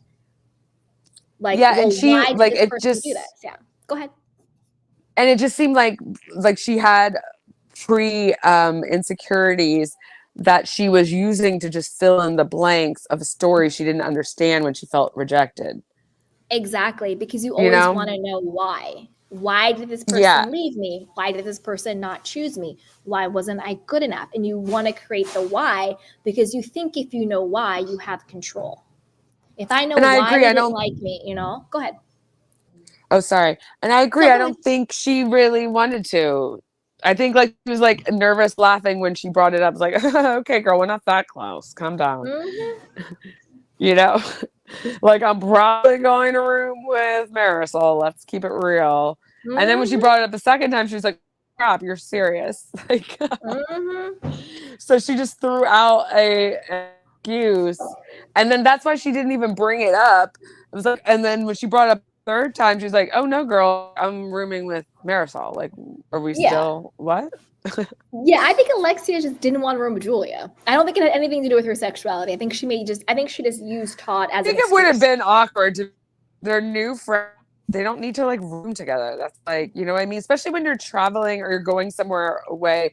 Like she's like a woman, like they have it dialed down, her and Marisol, when it comes to rooming together for trips. Like, you know what I mean? She's not probably in the mood to take any chances right now with everything that's going on with her marriage. She's like, I'm just going to room with Marisol. I know the deal with her. Like, sorry. Yeah. So Rena says, I think she was showing she doesn't agree with that community. See, I don't think so because don't forget Alexia's story. Her father was, and I guess it's still appropriate to say like Alexia 100% like supports that community. She supports LGBTQIA community 100% because her father was in the closet his whole life until she was their ambassador at the Pride Fest. At Pride Fest, and then her second husband, where she got the bulk of her money from. And he like supported her and her children, which is great, as he should. He was also closeted. And she came out and said how she wished that he was able to like live his life out loud and not have to hide. She wasn't even mad. She had no resentment toward him regarding it because I think she knew. You always like, you know what I mean? Like she knew. I don't think she was shocked. I don't think she was shocked. Yeah. And so she was even willing to like meet on camera with his like boyfriend. But then the boyfriend ended up not showing up, remember? So I don't think that Alexia is homophobic at all. You know, her father was gay. Her ex-husband, or her late husband, rather, because they were still married when he passed away. Her late husband passed away, or was gay, rather. So I don't think it has anything to do with that. I just think she didn't want to room with her, and that was like the excuse she used. Yeah, like she was like, hey, I like Julia. And then Julia decided to go from 0 to 100 all of a sudden. And she was like, whoa, you know, like we're getting to know each other. We like each other, whatever. But like, you know, I'm not ready to be like swapping out my trip roommates just yet, which is normal. I feel like they're like adults. Like, I don't even know how you are when you travel in rooms. Like, I'm not in the mood for that. We're not like 15. Yep. I agree. I agree. Like, I get both sides. I get Julia being like Me excited, too. like, oh, like this is like a new friendship bonding. Like we're going on a girls trip. I always room with Adriana. Let's room with Alexia. Let's see what that's like. I totally get her being excited about it. But then I also get Alexia being like, well, that's a step I'm not really comfortable taking with yet because people travel and room differently. I think they both were legitimate. I almost feel bad for Alexia that she has no idea what's coming now. That has like this whole decided narrative this. now. Yeah. Yeah, and she's going to be like, "Are you serious?" Yeah. Ugh. It's a lot. I can already see it. Mm-hmm. What else? What else happened? I forget. What do you think about Dr. Nicole? What are your thoughts on her? And wait, what do you think about this new format? Should I go back to this? Oh, I kind of like it. I was like looking for Or us, and this? I was like, "Oh, there we are." This? Are you mean like the ones hamburger versus This? Or this? I can't. Let's just go this? So we can see the whole thing? Or this? I can't decide. I can't decide either. We'll keep this I one think for if now. I think if like seeing the screen is a crucial moment, go back to the side to the vertical one. But This? I don't mind this right now because like I don't know. need to like see the picture. Yeah. And I feel like we could see we're not blocking anyone if they join, and we could still read, the things. Mm-hmm. I don't know. It's whatever. Nicole, Dr. Nicole. Yeah. I like with her dad, I was trying to convey in the chat is that my Mm-hmm. reaction was that because I got the sense that she wasn't quite over it. I think that she was in the beginning stages Mm-hmm. of creating boundaries because before she just full on cut him out, and that's not creating boundaries. That's like you're just kind of escaping. But I feel like she was trying to open up because people were pressuring her to forgive, and she wasn't quite like there yet with finding the balance of protecting herself while accepting he's not going to change is what we get, but I'm going to have boundaries, but I'm going to forgive him, but still not forget, you Mm-hmm. know and I unfortunately he passed away, and so that's why I do have empathy for her. Mm-hmm. Yes, But Miranda, Nicole is Cuban. Hey, Charles. Hey, yeah, she's girl. Cuban. Hey, Charles, Hey, Joshua. what you got Candy for girl. us? What's up? You want to share? Yes, I was like so. Okay, sorry guys. I'm like getting some air in my tire, and like I see some lights on. I just see the check engine light on. I was like, wait a minute. But I think it's No. just. I think it's just like because the where my engine like in the car Getting the the car seat. roadside You know. assistance. Mm-hmm. I'm like, okay, no, I'm good. I'm good. I had to take my car in because like my tires. Yeah, the light. Anyways, I'm happy that I caught the live because I thought I missed it Yay. yesterday. Oh no. Yeah, I posted it yesterday to join for today. Oh, okay. Oh, I totally read that wrong. I I was know. like, Sometimes damn I it, I get missed confused it. too.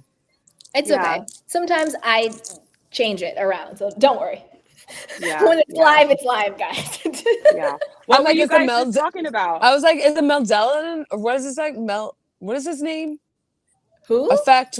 What do you that Oh, when Mandela you? effect. Yeah, I was like, are we getting Oh, the Mandela effect? Like, what is happening? Yeah, the different timelines. right. Hmm. What were you guys just talking Okay, about? we were talking about. She asked me. We're kind of going through the characters, and then to Yeah. Nicole, and I was just telling her what I thought about because her father ended up passing away. But we were just I was just saying what I thought of like each situation. So you can go, girl. You can Yeah, unleash on all these people. Yeah, whoever right. you want. Okay, let me unleash on who I really just my anger is Miss Larsa. Like everyone. I Yep. just Oh my god. it's just despising. I'm one of my best friends is a survivor of cancer, and I Mm. just think it's so disgusting to give out the information. Not only, and I'm so glad Gertie said it, but like not only did she tell the other girls, but she told her two best friends. Gertie doesn't Yep. know those girls, and she didn't care about it. Wasn't about Gertie. She did make it about herself. Thank you so much. Mm-hmm. She did totally made it about herself, and I just thought it was so disgusting. I don't see how other housewives are on board with this, like, Mm-hmm. or with her. And I recently just seen some tea online that I think Gertie posted about Crystal Minkoff, like just inviting. Oh shit! I'm gonna make sure I'm driving right. Sorry, guys.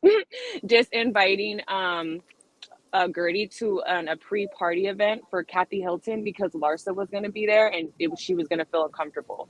And so Gertie was like, what, two That's grown women? dirty. She was like, two grown women can't be in the same room. And I'm just like, are you serious? So Gertie's the one that gets the flack, even though she's like, I can say the victim, or She was the the one who was victim. attacked in this sense, you know, because it's like, and I'm just so grateful that she overcame, you know, her cancer and everything. Like, I'm so happy for her. And I just think it's disgusting. And karma is not pretty, you know. I wouldn't even wish that on Larsa, and I wouldn't even wish that on her daughter. But the fact that you think that is just okay, like, what if that was your daughter and someone went and spread her business like that? You are such trash to try to turn around and try to say, you know, I was looking out for you. Heaven, no, you were not. And I'm looking at Lisa side-eyed because I'm like, for anyone to try to justify her, I'm just like, no. Absolutely not. We need to hold our friends accountable. And what you did was not right. And I feel like Kiki, in that sense, I feel like I mess with Kiki sometimes because I would have liked Kiki if, in that sense, if she would have been like, why are you telling us this information? None of the girls at that moment said, why are you the one telling us this? I would have made great TV and would have said, what are you doing? I would have made better TV and called her up. Yeah. I don't like that. And the fact that I like how Dr. Nicole, I think me and her have the same birthday, by the way. That's why, like, I love her. She's a Virgo. I love Dr. Nicole. You know. Speaking of Dr. Nicole, wait 1 second, because I want to address this comment. So one of the geeks and weirdos says, I can't believe people still think most women want to be married. I have never, and I knew this when I was 7. Well, I don't know if you mean that in general, but I personally never said that most women want to be married. I said I think that Dr. Nicole wants to be married. Not most women. Those are two very different things. So I just wanted to clarify that in case you thought that's what I was saying, but I definitely didn't mean it that way. I take these women as individual people, not like pejorative, whatever you want to call it. So I don't think either way, whether most women want to be married or not married. I think it's an individual choice. And just because I think Dr. Nicole wants to be married doesn't mean I think that every other woman in the world wants to be married. You're not speaking for all women. We're speaking about Nicole. I'm thinking about Nicole, and based on her actions and what she says and how she kind of, you know, does all that justifying and all of that stuff, and the fact that she even said yes to their proposal. If she didn't want to be married, then she would say no. Do you know what I mean? So I think that she wants to be married, but I never said that I think all women want to be married. I don't think that's true, or even most women. I just think it depends on the person. Yeah, that's kind of like a hard statement to just base off straight fact. Yeah. So what was Crystal's role in this? She undid? Are you talking about the Gertie thing? Well, I've just seen, it was like a real clip that I've seen, and it was like Gertie is doing like maybe like a podcast, or it's like a radio talk show or something like that, and she's talking about how she was disinvited. She was like, thank you for the disinvitation. She was like, and I guess she still went to the party. It was just a pre-party, and then Gertie was like, you'll see.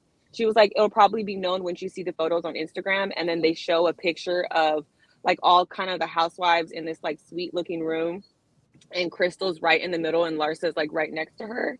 And so I just feel like, and then it's the same kind of thing. Like, Crystal, I feel like if you were on a show and like if the girls on the Housewives of Beverly Hills did that, I feel like you would be one to like not let that slide. And I just want to be like, just like Garcelle, Crystal, that's dark. Crystal is out here acting dark. You think? Remember, we need to use her. We need to use her words now. Yeah, this is dark. This is dark, Crystal. Very dark. I'm pissed. Yeah, I'm mad. I'm mad that I feel like Larsa's not getting her feet held to the fire like I like, but I still think they're dragging her. I still think it's very justified. I think they're not letting go. And I just think I don't think she should ever come back from this. I just think it's so trash behavior. Like, you don't play with someone's health. Something that's a life condition, like she could have died, and you just blatantly just said it like it was nothing. Like she just bought like she just bought a new house. Like it's Gertie's neighbor starting to buy a new gossip. house. Yeah. Or like, oh, Gertie's foreclosing on her home. Like this is her life. Yeah. And I thought that was so trash. Or and I love how Dr. Nicole stood up for her. Mm-hmm. I feel like she was kind of like, and Adriana too. I feel like Adriana was standing up for her, in Gertie's defense. But Lisa, I didn't like that. And if roles were switched, like Lisa, you don't even like the girls telling you to stop talking about Lenny. Exactly. How would you feel about your health? Come on, we're not gonna dismiss that. Mm-hmm. So I hope the reunion. I hope she lights her up, which I think Gertie is going to do just that. Wait, Chelsea, the only thing that I kind of sense, because I think Lisa's kind of like shallow and she's in like a kind of weak position and she's needy right now. Like I wonder if she like wasn't going a hundo against Larsa because she's like, okay, this girl is the only one really backing me up with this whole Lenny said, I can't lose a friend right now. Do you think that's going on, or is she just being weak? That could be true too, because I guess like when you break it down, when the girls are not filming, who all hangs out with who, and that kind of brings me back to I completely agree with like Candy. I agree with you, girl, when you say like Alexia just didn't want a room with Julia. I feel like Julia's just trying to make it a storyline and blame it on her. Like, yeah. It's like, girl, just stop. Like everybody knows her and Marisol go to a room together. Like it's just a thing. Yep. Don't make it like I mean, if you don't want to get your feelings, which I feel like Julia is so sweet and everything, where she would get her feelings hurt either way. Like she's getting her feelings hurt now, and she's making it about her being a lesbian. But you're right, it's facts. Like you have sex with women, so I need to check with my husband. Like, Martina was mad when Adriana was rubbing my feet, as she should. And at first, I didn't even peep it like that. I just thought, I was like, oh, she's rubbing her feet as a friend. But I was like, oh, well, she is a lesbian, and hey, I have lesbian friends, and they're like, they don't play about theirs, okay? Yeah. Like, don't you touch. I don't play about my man either. So exactly. Like, so I'm about my man's like my best friend. I'd be like, girl, what you doing with my man's feet? Exactly. No, because it's like what we do times two. Yeah. No, and I just think that, and I think too, on top of like, there's friend dynamics. Like you can have your best friend since like childhood, and it's like, yeah, no worries, we can change in the same room. But there's other friends where it's like, I just don't feel comfortable like doing that. That's completely fine. Yeah, it's just not as comfortable. Make an issue about it. Yeah, it doesn't mean I don't like you as a person. Yep. They're just not close like that. And I just think that I think Juliet's trying to stay a little relevant and trying, cause a little drama. But other than that, I think Julia's sweet, but I can do without her, in the nicest way, respectfully. Like, I think she's sweet, but she doesn't do it for me. Like, she's not a necessity. I think that Julia could be like Lisa. I think they could easily be friends of. Mm-hmm. Mm-hmm. Like if they were to no longer be on the show or be demoted, I don't think that the show would suffer. No, not at all. But I don't know anyone like I don't really know of the Miami life or whoever for them to bring on. I mean, just bring on people who are married and like to have some moolah, that we can see some lavish living. Mm-hmm. Or what did you say? Quiet luxury? What was it? Silent luxury. And like every time she said silent luxury, like the first time she used it. Yeah. Can I just say a pause? Did you guys watch, because I'm going to relate it together, but did you guys watch Potomac last night? Not yet. Okay. Well, I need you to watch it. Just no, I don't want to do a spoiler. You could ruin it. It's a funny moment, but pretty much they're on the boat, not the boat. They're going on the bus, and Mia's like, they're done with dinner, and Mia's like, by the way, like if you guys smell something, I might have tooted. And they're getting in the car, and the girls are like, no, you gotta get out. Like, and then it cuts to commercial. Like, it was just hella funny. And I was like, and the girls just like laughed about it, but then they went on, and I was like, and meanwhile, we have a big old blowout because Adriana says she's flatulent from eating some porn, you know what I mean? And Marisol's about to have a damn heart attack. I just thought it was so funny. Like, it just goes to see like how the cast dynamics are. Like, Mia's like, oh, by the way, I just tooted. And the girls are like, no, but you'll see. I would be mad. I'd be like, do that before you get in the van. I would be like, yeah, don't be far in the car with me. I don't like that. I don't want to smell. Don't be trapping us in here with that. I don't even know. No. Yeah, if I don't like you, I'm definitely not breathing your tooth. Thank you. Yeah. And especially Mia Big. No. Mia Stop. can go. She's just ugh. I'm sorry, but we can go back to. You guys gotta watch it though. I'll call in for that recap too. Hope they can make You know it. what else is annoying? I just realized with What? Larsa. Have you Yeah. noticed she always doubts everything everyone else does? Like she goes, Nicole, what does she do to Anastasia? She just puts people to sleep. And then with Julia, she's like, I feel like opera singers just go, oh, like you know what I mean? Mhm. Like Mhm. anytime someone gets any kind of accolades or like tries to perform or talks about something that they did that could be like a talent or hard work or career or anything, she always downgrades it.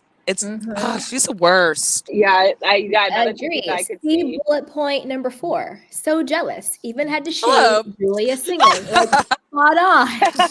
Spot You're on. like, I agree. hence the bold bullet. Bullet point number 4. So Adam That says, is hella true. Now that just like I never peeped it like that, but yeah, you're right. Just dragging on anything.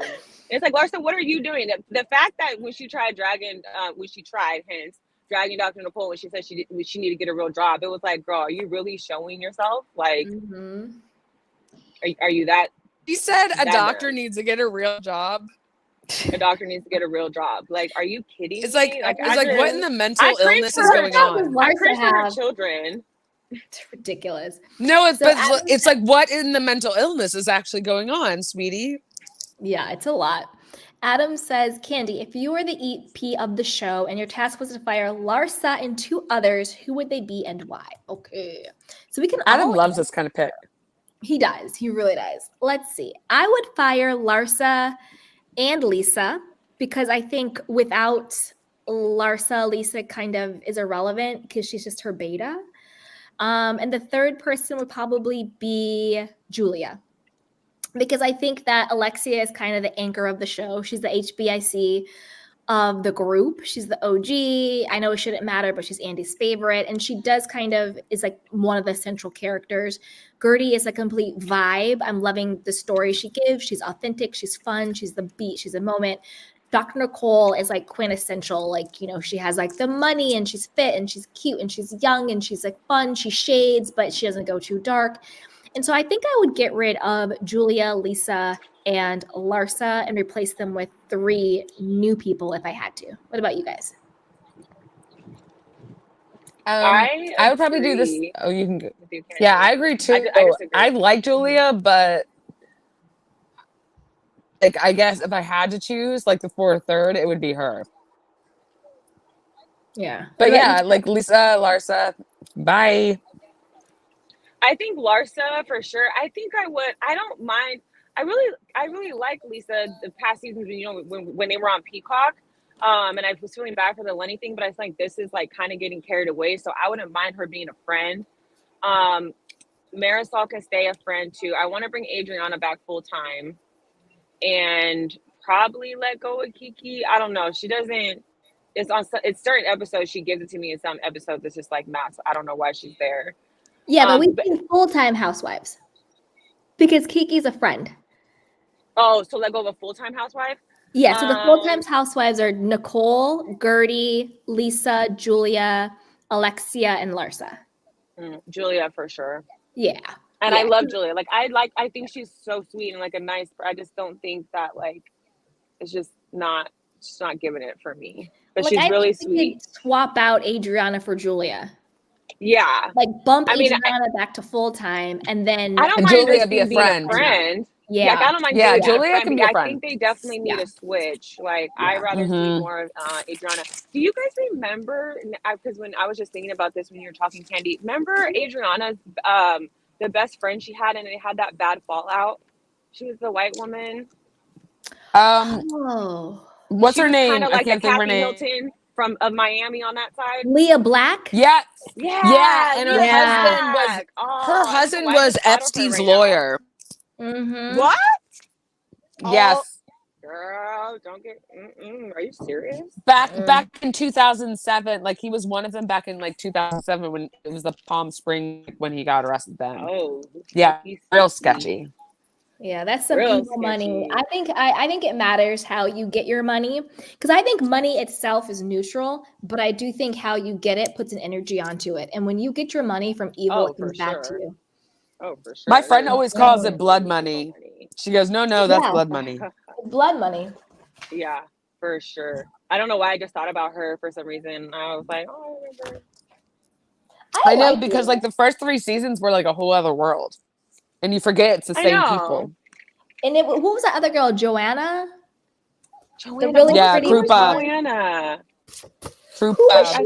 It's not ringing a bell. Are you talking about Joanna? Was she She Larsa's friend? she was a No. Polish girl. Yeah, she She was was a Polish Oh tall. girl. She my was gosh, blonde. Joanna. Oh yeah, Yeah. those were Who some good did she seasons. sue? She was suing Joanna. someone who said that her lady part smelled bad. Who did she sue? Brandy. She sold Brandy. Brandy. Brandy. Brandy? Brandy, which one? Not Glenn. Yeah. Because Brandy was Brandy real. was alleging that Joanna is responsible for the breakup of Hadid and what's her face's Oh, really? marriage. Why can't I think of her name? The Hadid sister's mom. Oh, I Yolanda? didn't know that. Mm-hmm. Yeah. She was alleging that she was responsible for that break, which I doubt one person was really knowing like him. Yeah, But he has a lot of allegations out about him too. Him and the guy from yeah. Guest, from Marciano. Mm-hmm. They have some sort of like Yeah. Me Too stuff going on there, allegedly. And what's weird is Oh my that God. Gigi used to be a guest model. She Well, was I a wonder main girl why. for a while. Yep. Wow, I just realized What? that. I Really forgot scary. all about her. I thought she was really pretty in the back in like the prior seasons. Yeah, Yolanda me or too. Gigi? Or Yeah, Joanna? No, Joanna. Joanna. Joanna. Oh, yeah. Joanna. To me, she just reminded me of like some swan princess. She just looked so pretty. Like just she looked Yeah. more, and it was back then when during that filming, like the lip injections and the plastic surgery wasn't so much. So I felt like she looked like a natural pretty, my opinion. Yeah, she Um, was. She was just like she didn't have like 15,000 like Yeah. injections or like a fake badonk. I didn't So know she was like still relevant though, or that she was the reason broke up. When Yeah. is Girls Trip when is like isn't the Girls Trip coming out? Are you guys gonna watch that? Which one? Because didn't the one that they went they're like it to, might not come out. Yeah. the The one one with that like Brandy, Ramona got kicked off. Yeah, Ramona and Brandy, right? Was that then? Is I that think the it was same just one? Brandy that got kicked off. No, because Ramona's on the New York reboot and Brandy was on the other one. There's one where they went to like Morocco, and then there's another one because there's two that they filmed. Oh, The They Morocco filmed one is with Brandy and like the New Jersey lady that had the whole ordeal. yeah, Caroline Manzo. Mm-hmm. So there's that one, and then there's another one that they're calling. It was like the Roni Legacy one, where it's all old New York people. That's the one Ramona on. That one still is greenlit to be shown. I don't know if they're going to do it this year, but the other one with Brandy, where she allegedly assaulted Caroline, that one is allegedly on ice. And then who because of came what out happened? and said it? Who was it? I can't place my finger on it. Came out and said that all the women who were on that particular girls trip were uninvited from BravoCon. What? Yeah, I feel like the cast. I don't Not remember fair. seeing anyone who said that. Let me see seeing if I can anyone figure it that out. was like too good.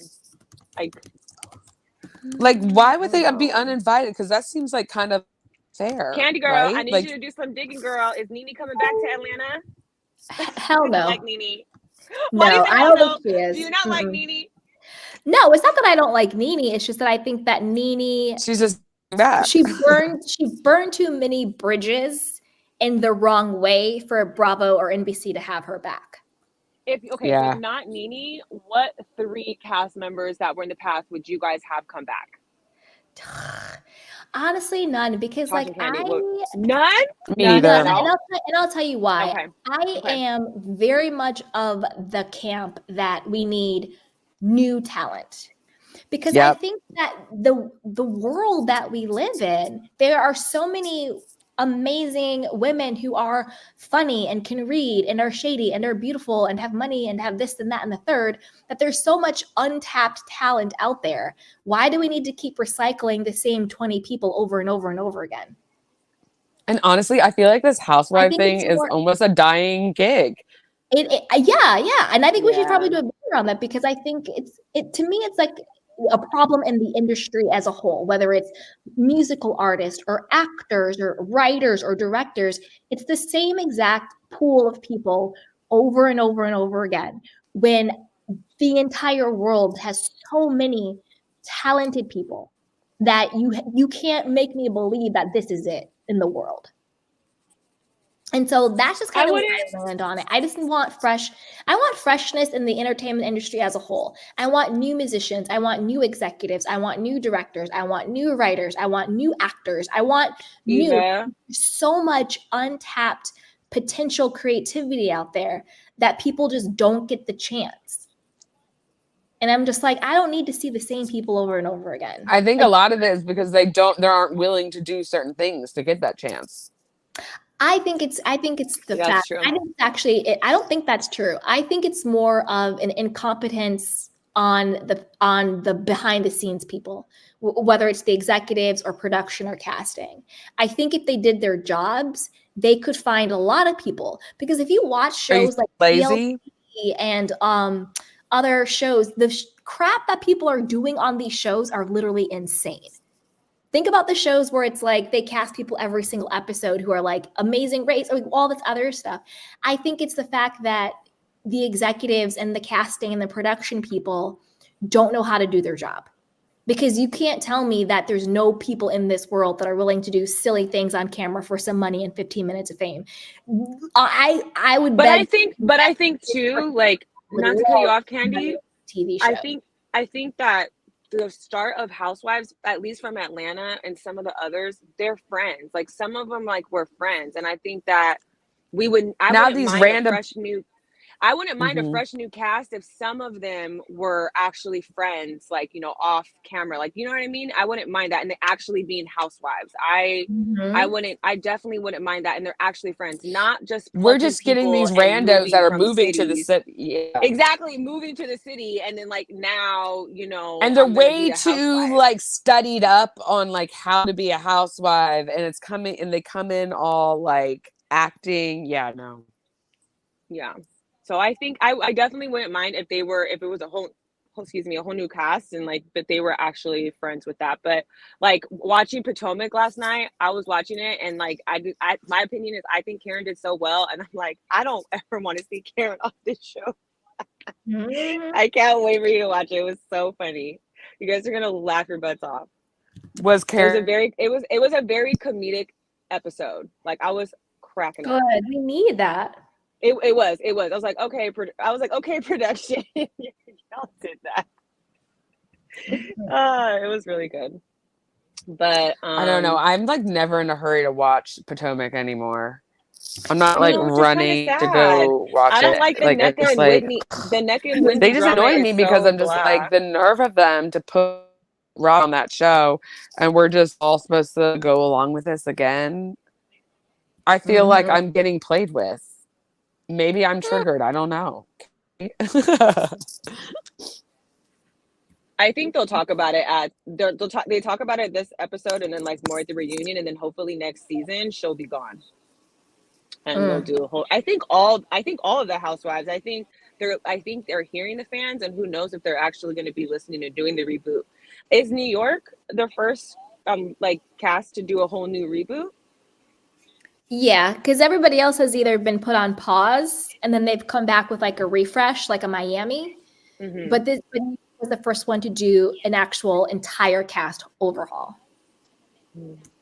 Imagine if they put Atlanta on hold as long as they did Miami, and then like came back like what 8 years later. Or maybe we could try like a new city. Like, I know, where would you guys like? Nashville, I think, would be super interesting. Yeah. I think Nashville would be really cool because there's a lot of money in Nashville. Lots of money, especially like country music. Did you watch the Dallas one? Did you guys ever watch Dallas? I did watch Dallas, yeah. Yeah. Did you like it? He doesn't I like liked it in the beginning, and then it got weird. Dallas is just a weird place. I That's think right. it's very. Camille was the one who said that Camille Grammer reveals that the Real Housewives Ultimate Girls Trip Morocco cast were uninvited from BravoCon. Why? Camille was on the girls trip too. Yeah, she said because they're trying to pretend it happened. Brandy and Caroline Manzo. Is the lady you just said? How mad would you be? Is she from Beverly Hills? Camille? Yeah, Camille's from Beverly Hills. Okay, I didn't watch it back then, but she was like a staple too, right? Her name sounds familiar. Is Camille like a staple Beverly Hills? She was back in the day. I was making like reappearances as like a little less than a friend of. I bet they are absolutely. I would sue Brandy for ruining this opportunity for me. Literally ruining the whole show. I wasted my time. I wasted all. I don't get any opportunity now. Like everything is gone. Oh yeah, because of your generosity. Are you serious? Yep. And it's because Brandy touched her, right, Caroline? She said they were uninvited because they canceled their panel. Oh. Well, that's still not a good reason to be uninvited, because didn't Salt Lake not have a panel? I think Salt Lake didn't have a panel because the reunion was coming up. But I think that the reason why that they uninvited the cast was they probably didn't want them to answer any questions about the alleged. Oh, okay, yeah, you're you know right. what I'm saying? Because I bet you there's some litigation going on around it. That's why it's been. And they're probably thinking it's going to get scrapped, and so like you have a panel for a show that's getting scrapped. Probably some type of litigation going around. That's why there has to be. There has to be something, and I think that's why they canceled the panel and invited them not to come, because they don't want people to talk about it. That's really sucky. I bet she ends up getting some settlement that we never hear about. Oh wow. Okay, I just randomly assaulted. This is so crazy. While I'm at work, you better believe I'm suing them. Okay. You're at your job, you guys. And everybody, you're like, "What's up?" I just went on Instagram, and for some reason, the first thing that popped up was, Lala. It's like a half and half screen. The top is Schwartz, and the bottom is Lala with a shocked, scared face. And they have the closed caption because it's a screenshot, and it says, I guess, Schwartz is going, "I made out with Sheena in Vegas. No one even knows that." I've seen that. I'm sorry. I don't like Sheena. I don't trust her. I think you can't. She's disloyal. I think she's too weak of a person. She has no loyalty. Made up crap. I'm smelling Sheena wants a Scandal moment. I'm smelling Candy, not you smell. I don't like this. I don't even care. I smell bullshit. Well, Ariana, I don't know.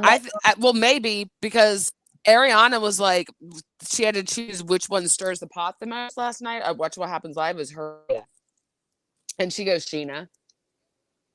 She said Katie was the most loyal. Sheena is back friends with Tom Sandoval. That's why Ariana's pissed. Because remember when they were like, which one's Sheena? Because I haven't really. I only watched the last season. Is that the one with the bob, the short bob, or no? Short bob. She has brown hair. She's brown hair. And she's like long brown hair. Who's the one with the short? She has a short cut. Like she has a real short cut. She kind of looks like she has the resting bitch face a lot. Katie? She's pretty.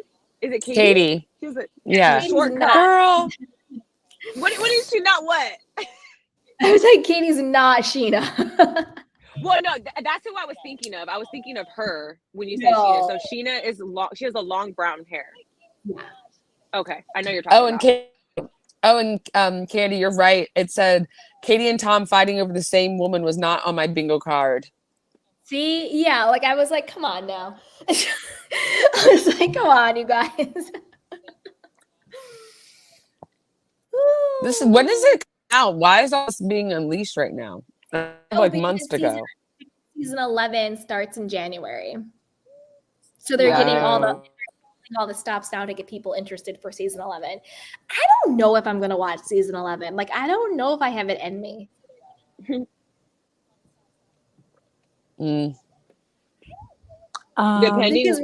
when it comes on, and if I'll it probably comes after watch it and Housewives give show, it. it might watch it. I'll probably Hey, watch it Raina. and give it a few seasons. Yeah. Hey everyone, how's everyone doing? Good. You want to share? Hey. I hope I didn't I don't want to backtrack too much because I know you guys are on a different topic, but I just wanted to say, I wanted to ask you, Candy, if you felt like Larsa should come back to the, like, based on how you feel and everything. No, I think we could Do you go think ahead that and she's fire okay? Larsa. I don't like Larsa either. I've never liked Larsa. I didn't think she fit in. She goes, okay.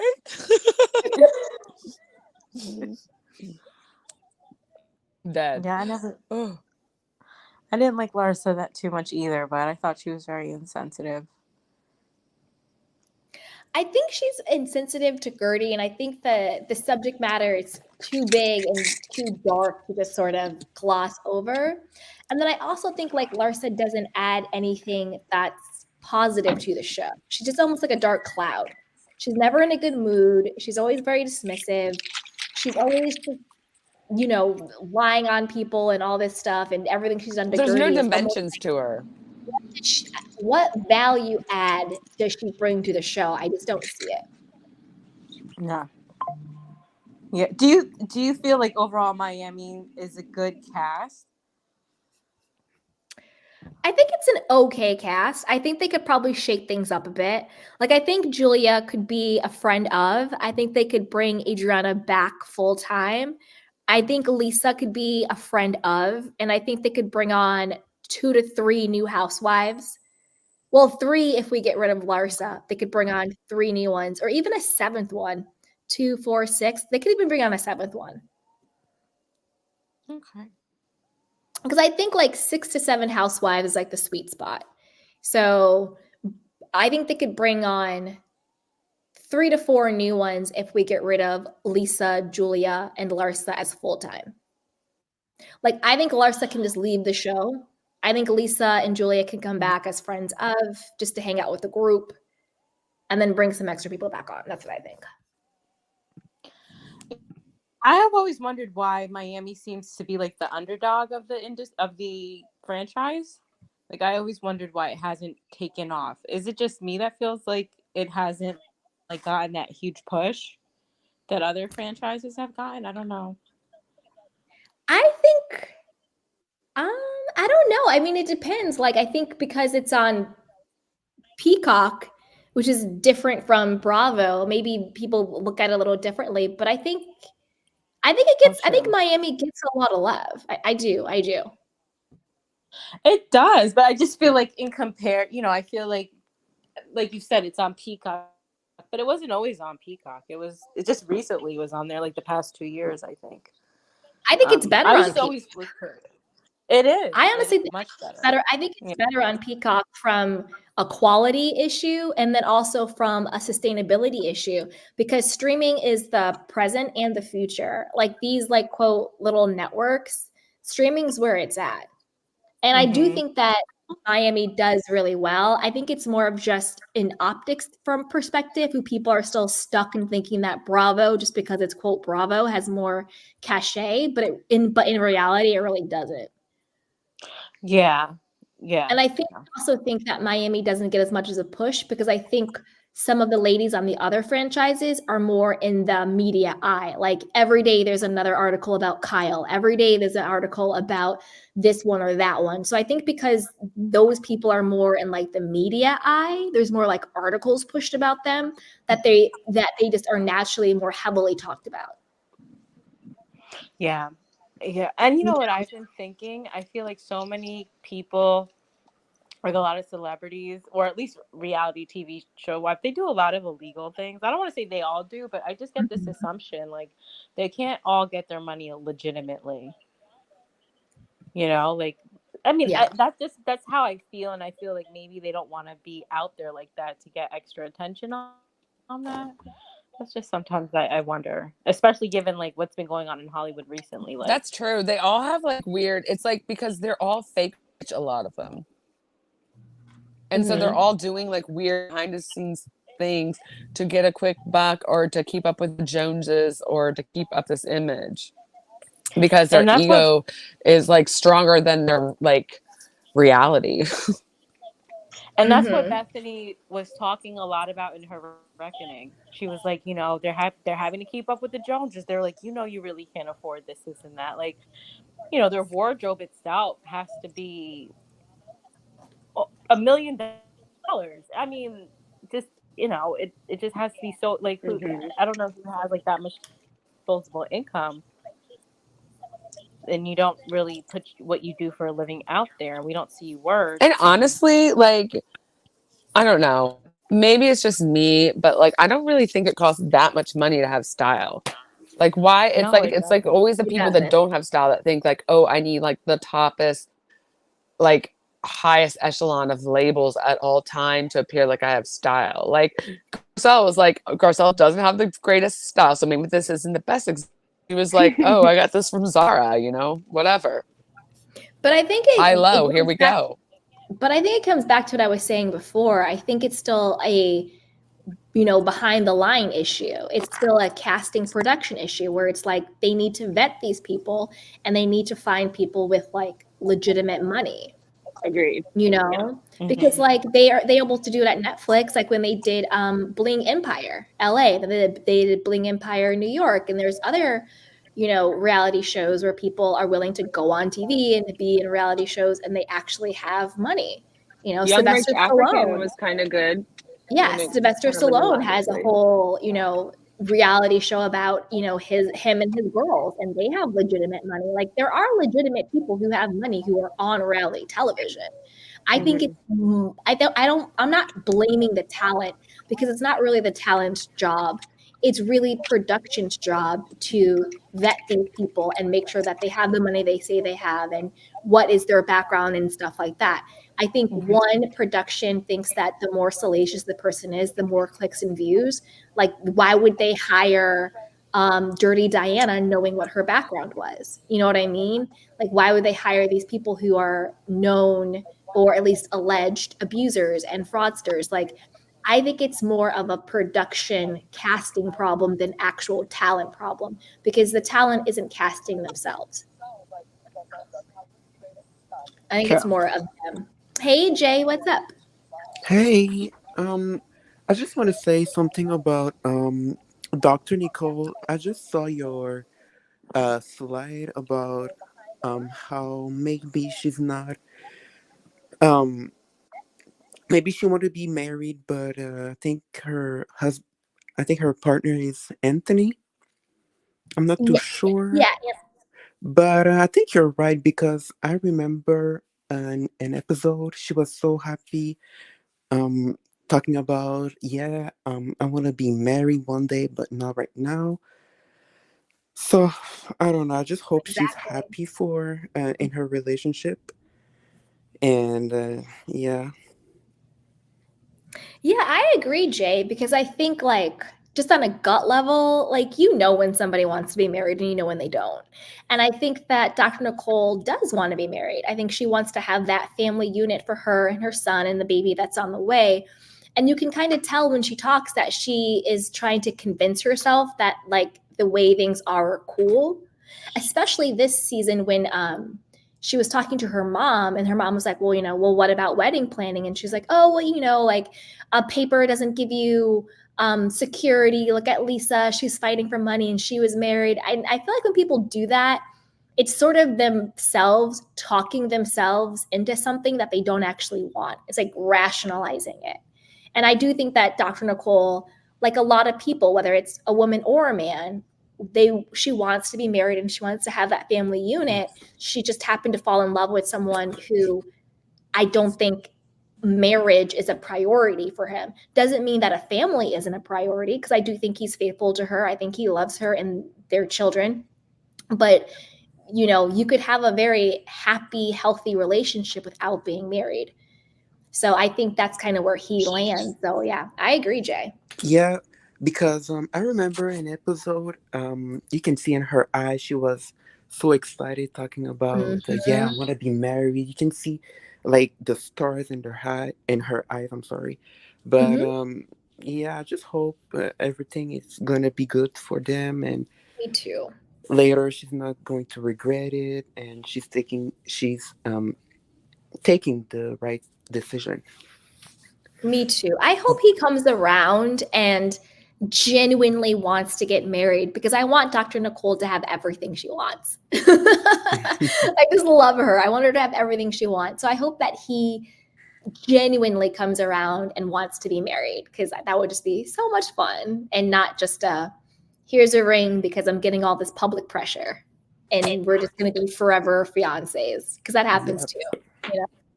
but overall, Mhm. I'm sorry. No, go I ahead. love Miami. It's a good season. Mhm. I just can't stand Larsa for that Gertie cancer reveal. Mhm. I think that was dirty, and I just don't like Larsa. I agree. It was Mm-mm. very dirty That and was just like a not cool. snake move and very like icky. I agree. Very icky. And Lisa, Mhm. I don't know. Wait, let me. Mhm. I don't know. I think um I don't know. I think her and Jordy, there's something weird. She's always talking about Jordy. I think Mhm. that's his name, Yeah, or Jody. Mhm. either him or what is the other name? Lenny. Yeah, Mhm. and I don't know. I think it's weird. I don't know. I don't know. It is weird. Do you think Jody? Do you think the rumors are true that he sort of ditched his fiance for her? Mm, Probably. I don't know, but I think so. I believe it Mhm. because you cannot. These days, you cannot. There's. I cannot. Everything can be true, but I don't. I think he's maybe using her as maybe more clout or more visibility. Yeah, I think he's using her for, like, his Yeah, childhood fantasy, like, he was, like, the nerd who could never get a girl, and then all of a sudden, he couldn't believe a girl like Lisa would be interested in a guy like him, because I don't understand why else he would put up with her. Like, I wouldn't put up with a guy who every other word out of his mouth is his ex's name. That would be a wrap, the quickest wrap you've ever had in your life. yeah, And also, yeah, like, being at their house and then having the police called. Like, Jody has put up with a lot. Like, he was at the house when Lisa called the police on Lenny. Like, I'm not gonna voluntarily insert myself in a situation where there's allegations of physical abuse, there's allegations of financial abuse, the police are being called, children are being traumatized. Like, I would say, you know what? You got a lot on your plate. Call me in a year or two. If I'm still around, we can get dinner. But right now, good luck and God bless. I'm out. Like, who voluntarily signs up for that level of dysfunction? oh yeah. That's very toxic. Right? You're hanging Me, out with your girl and her like still legally married husband comes in and y'all got to call the police and then you just get ready and go to a party. Like, what in the dysfunction? Like, why are they not like so dysfunctional? I don't know, but I just think it's very strange. Mhm. And who's the other lady?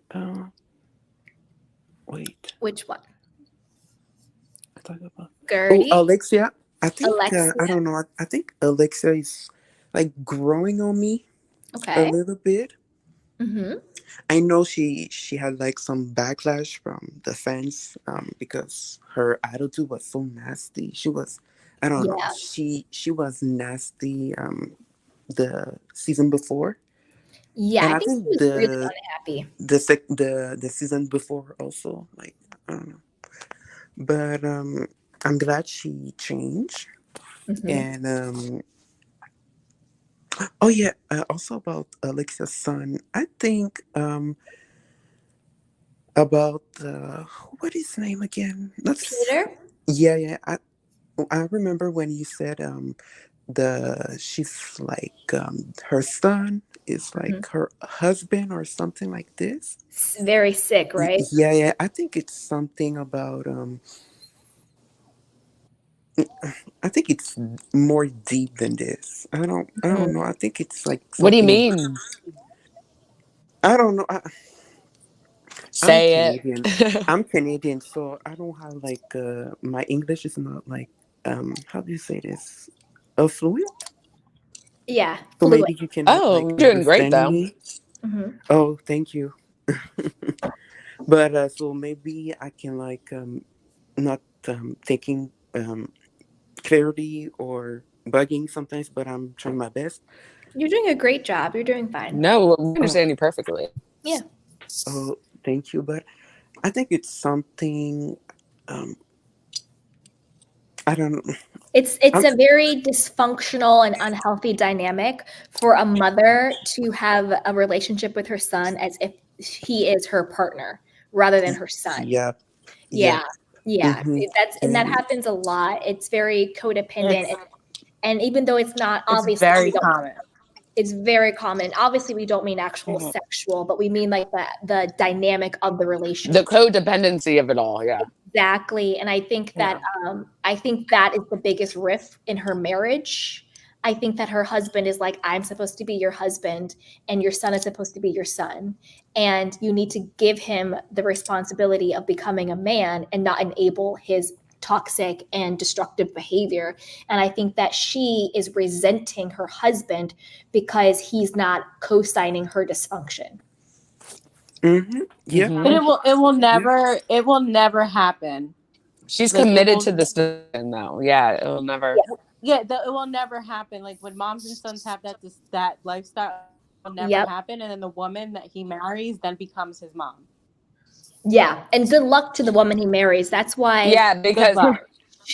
good she's luck. going And to be once at odds she's with alive, Yeah. she will never be good enough. She'll never do it right, and she will try to impose herself as the main woman in his life. And he will, and Mhm. she will try Especially to if make, Todd leaves her. Good. yeah, and she will make his girlfriend or wife subservient to her because she wants to stake her claim as the most important woman in his life. Mm-hmm. Mhm. Very, very dangerous. I saw a true crime podcast about this, and the mom ended up killing the wife. It was horrible. Ooh. Yikes. No, it was really bad. I She don't think killed her daughter-in-law? Mm-hmm. Oh, wow. Because she saw and she thought that her daughter-in-law should be subservient to her. And she thought that her son should do whatever she wanted. And when the daughter-in-law was like, not today, Satan, and she wanted to get divorced and take their baby, And Satan's like, well, here I come. here I come. Yeah. But thank Oh, God she got evil. caught and went to jail. You know what I just realized? Back to I just thought of this, and this is like we're taking a step back, but it was back to Lisa. I just remember reading that Gertie, there was some kind of release concerning the money she was getting, and it said that there was a final agreement, I guess, that Lenny and Jody were both going to go halvesies on a new apartment for her. Yeah. Yeah. Isn't that crazy? Mm-hmm. I was like, That's crazy. I mean, I'm going to be honest with you. A part of me was just like, Lisa, what is your number? Because the fact that you have your estranged husband and boyfriend subsidizing your entire life, you need to write a book. You need to start a podcast. You need to do you an need to e-course. teach. You We need need to Bro, what teach is the you ladies. doing? You exactly like what are you doing? Like you need to teach the ladies. Like what subsidized life are you living, girl? Because it's kind of genius. It's kind of genius. It Like really I'm gonna be is. honest with you guys. I was like, wait a minute, Lisa, you need to do an e-course. Like you need to do a webinar. You need to do a A Facebook talk, group something. that Sweet Tea is a part of. Remember Oh, Sweet Tea Lord. from Rage and Medicine? She slipped up and her friend let it out how they were in the sugar baby Facebook group. And they're like, no, it's a support group for women who date older men. It's like, no, it's a sugar baby Facebook group teaching women how to get men to pay for their lifestyle. Like, don't get it twisted. I was like, she needs to do a I'll- Facebook group, something. That's what my calls blood money. Because I remember when we were in our like early 20s, and there was this girl we were working with. She was doing it, and we were both like struggling to pay our rent, and we were like, "Should we?" And then she looks at me and goes, "Tasha, that's blood." I'm like, "You're right." Can't do it. Can't do it. I know. Yeah, I couldn't do it either. I wish I could. Like, I wish I didn't have like. me too. You know what I mean? Like sometimes I'm like, oh, like why do I? I think it's bad energy though. It is bad energy. I feel like God looks at you and is like, no. And I know it's like it's technically fine and there's nothing illegal about it, but it's I don't know. For me, I can't do it. I think it depends. I think in theory, there's really nothing wrong with it as long as everybody understands that it's transactional and what the deal is. But it sometimes gets murky with other things into it. But like, I personally never bring myself to do it, even though sometimes I'm like, what a easy life I would have. I know I had a friend that was like a model and she was like this and she was doing it because she was like an up and coming model and she I guess was like started dating one of them and it was just weird messy. And then she was like I gotta go to lunch with this other. I'm like, how much is he paying you? And I'm like, oh no, it's fine. She's like, but I'm actually attracted to him, so it's fine. I'm like, okay, girl. Like I'm just like, you're playing with fire, like like you know. Yeah, just be careful. You got to be careful. And like, hey, Tian, hey, sweetheart. He says sugar babying takes a lot of your time and the guys can sometimes think they own you. Exactly. It's like you have to be really safe with that stuff, you know, whether you're escorting or sugar babying or being a sex worker, like all that stuff. It's like you have to be really, really careful. It's really scary. And like, not that they're all the same because there's different levels to that. Like they're not all the same, but like it's still scary. And there's always like an energetic price you pay when you do stuff like that. So that's what I mean. Yeah. I feel like you have to pay a price somewhere or other. It's not scot-free, even though it seems that way. Yeah. I feel like you will pay for it somehow, some way. Yeah. That's why I think like your soul. Nothing's ever for free. Exactly.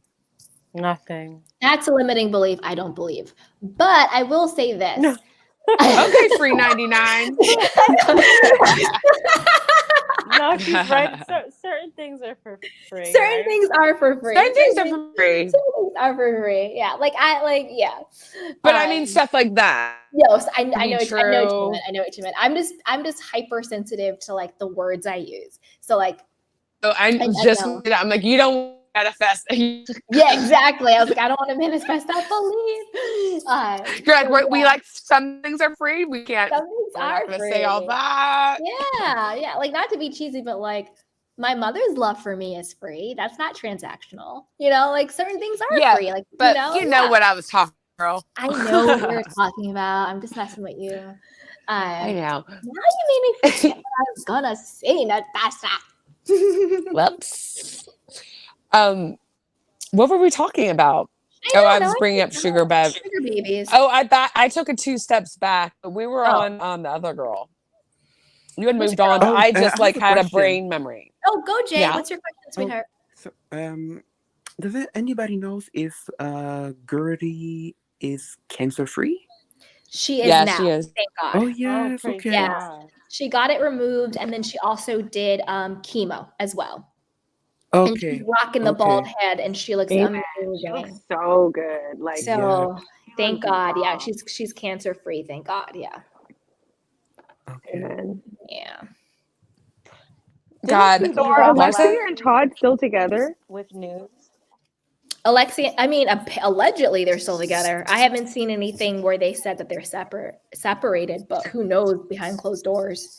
Because they're definitely not happy. You know?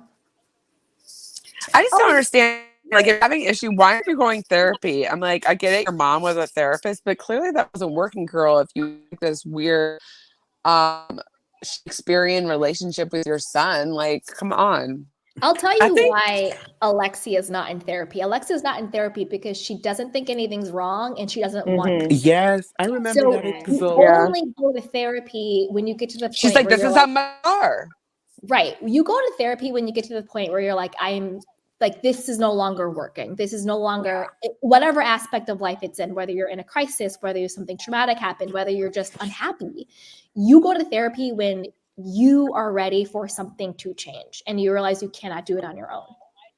And I don't think, and that's what I think the core problem is that Alexia doesn't want to change. I think she likes the dysfunction that she has with her children. I think she likes the unhealthiness of it and she doesn't want to change.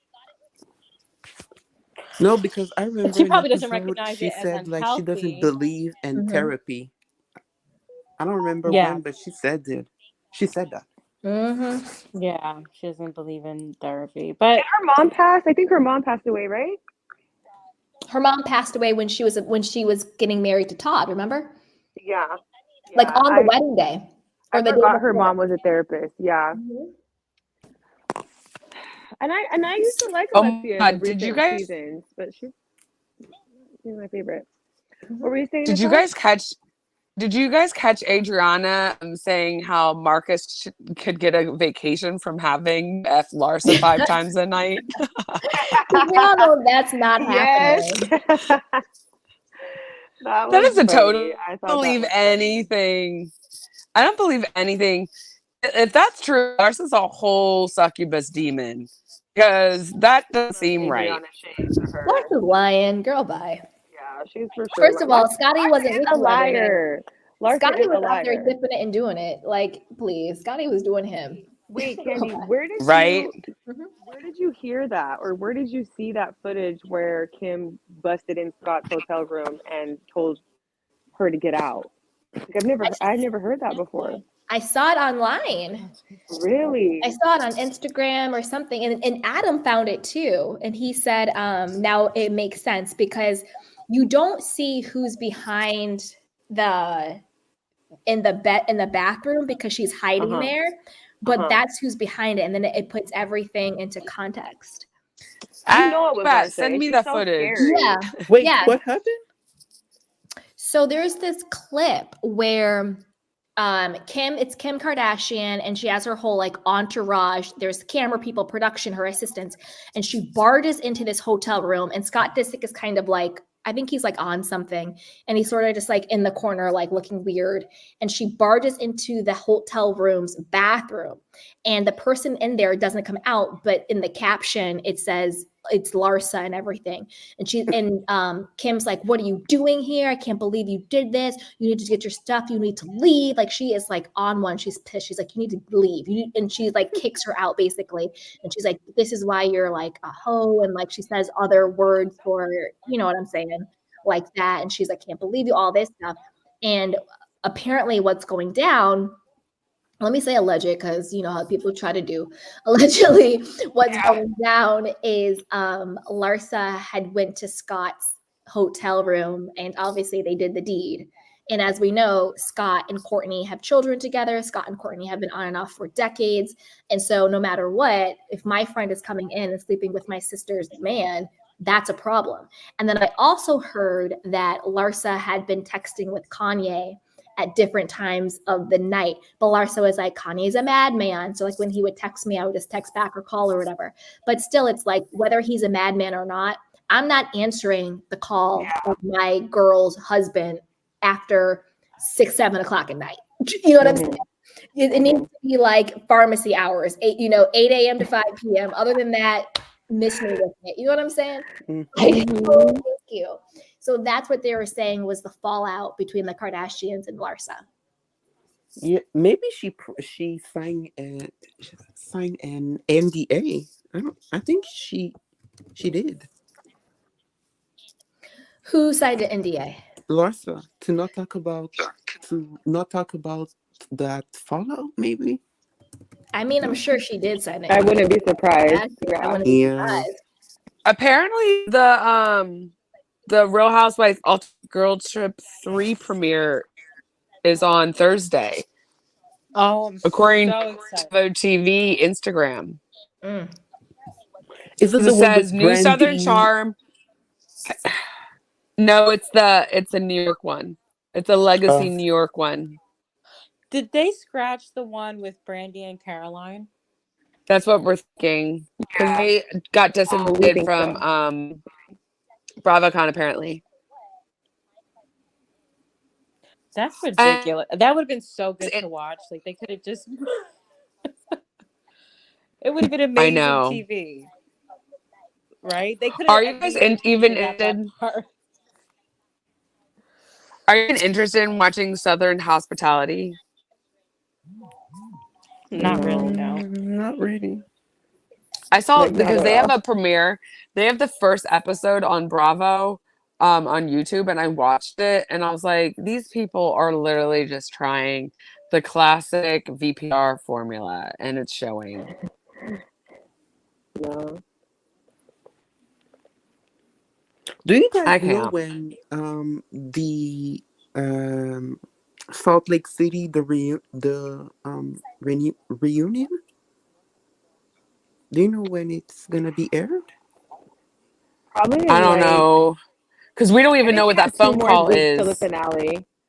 We've got I don't 2 think we weeks get to just the to get the phone. phone call. I think the phone call's gonna come next week, y'all. I don't think it's gonna come tomorrow. I don't think we're gonna I get Me it think tomorrow. too. Monica is gonna be fired. I don't think she will be returning next season. She's I a think she mess. will be. I think Oh that yeah. like she's. I think it's like half and half. Like she's a fan favorite to some, and then like the other half like can't stand her. But I think the fact that she has like that fan favorite and she's the first seat, sitting next to Andy, I think she's gonna come back. And I heard some of the girls are following her again. So like on Oh Instagram, wow. social media. So I think she will come back, but it'll be interesting to see how her and Heather shoot. Monica's more vocal though, so if they all sit at a dinner, I could see Monica like saying something to Heather, and I don't know how Heather what will she say, but I'm interested to see how the rest of the season plays out and the reunion. I think it's very fake that I think Monica she sued Heather. I don't know the old story, the story, but I know that um um I think it's very fake that you saw the person, like you saw Heather and you talked to her and going on the trip, and now you want to sue her. Like I think I don't know. I don't like it. It's like Two Face. I Wait, think who's the suing problem. who is two-faced? Monica about the lawsuit. Well, the reason why Monica sued Heather is because she countersued. So Heather was the one who sued Monica for not paying her bill when she realized it was that Oh. Monica. And so, Erica Jane, we're appealing for legal reasons. People, when they are being sued, one thing, like one legal strategy is to countersue. So you countersue as a way to get the other person to basically drop the lawsuit. You'll find some bogus reason to say, well, if you're going to sue me, I'm going to sue you back. And so the reason why she countersued was because she's trying to get Heather and Beauty Lab to drop their suit against her. But I don't think that's going to Oh. Do happen you because guys? Heather and Beauty Lab have the receipts. You see what I'm saying? Yeah. I seen a post, Monica. I don't know what it was. It was something about a comment or something. Monica has 20 something lawsuits out in her name right now, and I think 20? yeah, but I think she wrote back and said something like, "If it's not lawsuits, it's like my debt." Basically, like it's not lawsuits, like it's debt. I own my ish. You guys can't own. She basically tries to own her truth, but to me, what I got from that, I was like, okay, lady, so she still looks wrong because at the end of the day, like what were you trying to do? Just get your lips and nose in and have it go to collections? Like you were never planning on paying off the bill, off of the services that you got. I just think it's wild that she got on the show knowing that she never completely paid off. So of course the business might come after you, or she just thought maybe it was gonna go to collections and she was just never gonna pay it off. And that's why her mom is having to be a co-signer for a car. Like there's something more behind the story. Yeah, And she's on her basically end. like a professional scammer and Come on con What now. artist. if Her boss was Jen Shaw. Come on, y'all. Yeah. what She if knows what Uh-huh. that's she's what you doing. guys I just had an epiphany. I just had a Mama Cleo moment. Okay. What if the real reason they broke up was because she was getting in trouble. Well, it slowly started to feel like that. Oh. I think the person that she knew wasn't a special agent. It was her brother-in-law or her ex-brother-in-law that she was having an affair with, that was a cop, that got wind of what was going on. He told her, and then maybe the husband found out all that she was really being involved with. And he's like, I don't want anything to do with this, but just in case you do get in trouble, we're getting a real divorce. Could be. I think Monica's life is all a lie. I don't think nothing is true about Monica. Right? I don't believe. Once they know you're a liar, I don't believe. It's like over. I don't believe anything. You can be telling the truth. Don't believe you. Sorry. Yeah. And I find it weird that she wanna come at Lisa, but Lisa has money. Lisa, she's extravagant. She's because I really like Lisa, but girl, you don't have money, and I don't know. And you want to come for Lisa? Yeah. I agree. Not even I the same caliber. found the clip. You guys want to watch it? Yeah. Yeah. All right. I'm uploading it for you guys. I've See what I never do for you heard. guys? I've never heard that tea. I was like, wait, what happened? Okay, I'll show you. I Why. just never even would think Larsa would think Scott's cute, because Scott is like not attractive to me. But Right? I don't Larsa understand was how also he gets. Scottie Pippen, and Scottie Pippen looks like a foot, just like Anne Marie. He does. He doesn't even look like a human. Right. He looks like a whole alien. It's a lot. So, and Marcus isn't the cutest one. She in the goes, bunch. it's a lot. I think No. Marcus is kind of cute in a weird way. Okay, here we go, I guys. caught that shade, Anne Marie shade. She does look like a foot. Look, the dress was horrible. Okay, we can all agree. The It's dress was not unflattering. good. Why are you wearing strapless, girl? It's not fitting your To body get some type. for the shoulders. You know what I mean? Like We got it. it. We got to dress for our body type, ladies. Come on now. True. Okay, here we go, guys.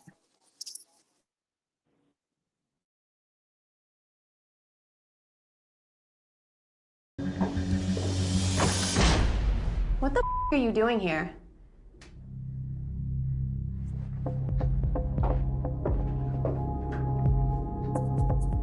Seriously? You're just like a whore. Such a tramp.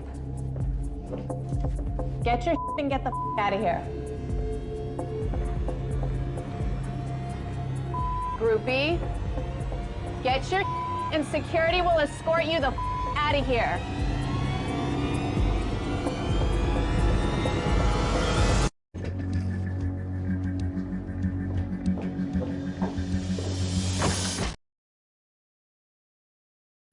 So that is the alleged scene. What do you guys Why is she think? standing like the Grim Who was that Reaper, guy? though? What guy? The guy at the end walking out. Was that Scott? Maybe like a No, producer? he was like a cuter version of Scott. Maybe like a producer or something, or like a PA or a I friend. believe that was allegedly 1,000% Larsa. I think that was her. Yeah, and I She think just that's sounds why just her like face. her. And I think that's why her face was blurred out, because like why else? Who else would they be protecting other than Larsa? And wouldn't she have to sign off on that? Like, would she have to sign off for her face being shown? Or like, I don't agree for my face to be shown. Like, you can't show me. Type of thing. Yeah, probably. Unless she had yeah. And plus, I think it's like a mutual assured destruction type thing between the two of them. And then there was also the rumor going around how Kanye was like contacting Larsa, and Larsa was like responding back. So that's the alleged clip. Could be real, could be fake. I don't know. Wait, Kanye was trying to get with Larsa?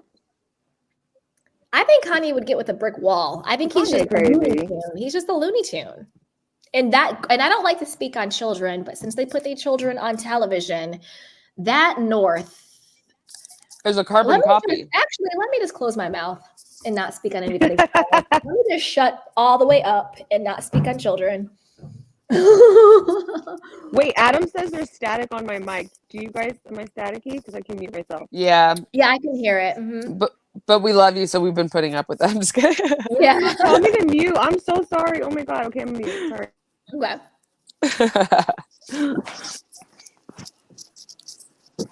Bella We felt bad. We Thorne. thought you were still changing your tire, so we let it go. I'm just kidding. Brittany said it was I'm Bella Thorne. dead. I'm I'll sorry. check I'm to see home if it was now. Bella Thorne. It could have been. Yeah, so who knows? Oof. All right, you guys. We've been on for a while, and I am getting super This was hungry. fun. Love This was fun, y'all. you guys. Thanks. Love Bye. you guys. Mwah. Bye. Shout out to my Have a beautiful good panelists. night. You too. Thanks Thank for you so much. having me. You are welcome. Thank you for coming. I appreciate you. Thank you so much, Nataski. Thank you, Rena. Thank you, Jay. Thank you, Shells. Thank you, Have a Brittany, good night. Adams, Tay Tay. You too, sweetheart. Thank you, Tian. Always love you and great to see you in the chat. Thank you, Mel NYC. Thank you, Miss T, my mod. Thank you, DGF67. Thank you, Rena. Thank you, Virgo Queen. Thank you, Miss Bernice. Thank you, everybody who came through. If I missed you in the chat box, I apologize. Tonight was so much fun. It was super, super lit. That's right. Adam says, everybody give a like, subscribe, and a share. Yes. Hey, Virgo Queens. Oh my gosh, so sorry for my static, y'all. Oh no, it's fine. Don't worry. We were just hanging with you, girl. It's all good. I appreciate you. So thank you so much, everybody. Put down your questions, put down your comments. Was the girl in the hotel room, was it Larsa or was it Bella Thorne? We got to find out. We got to crack the case. I love you guys. Be sure to subscribe, hit the notification bell, and I will talk to you next time. Bye.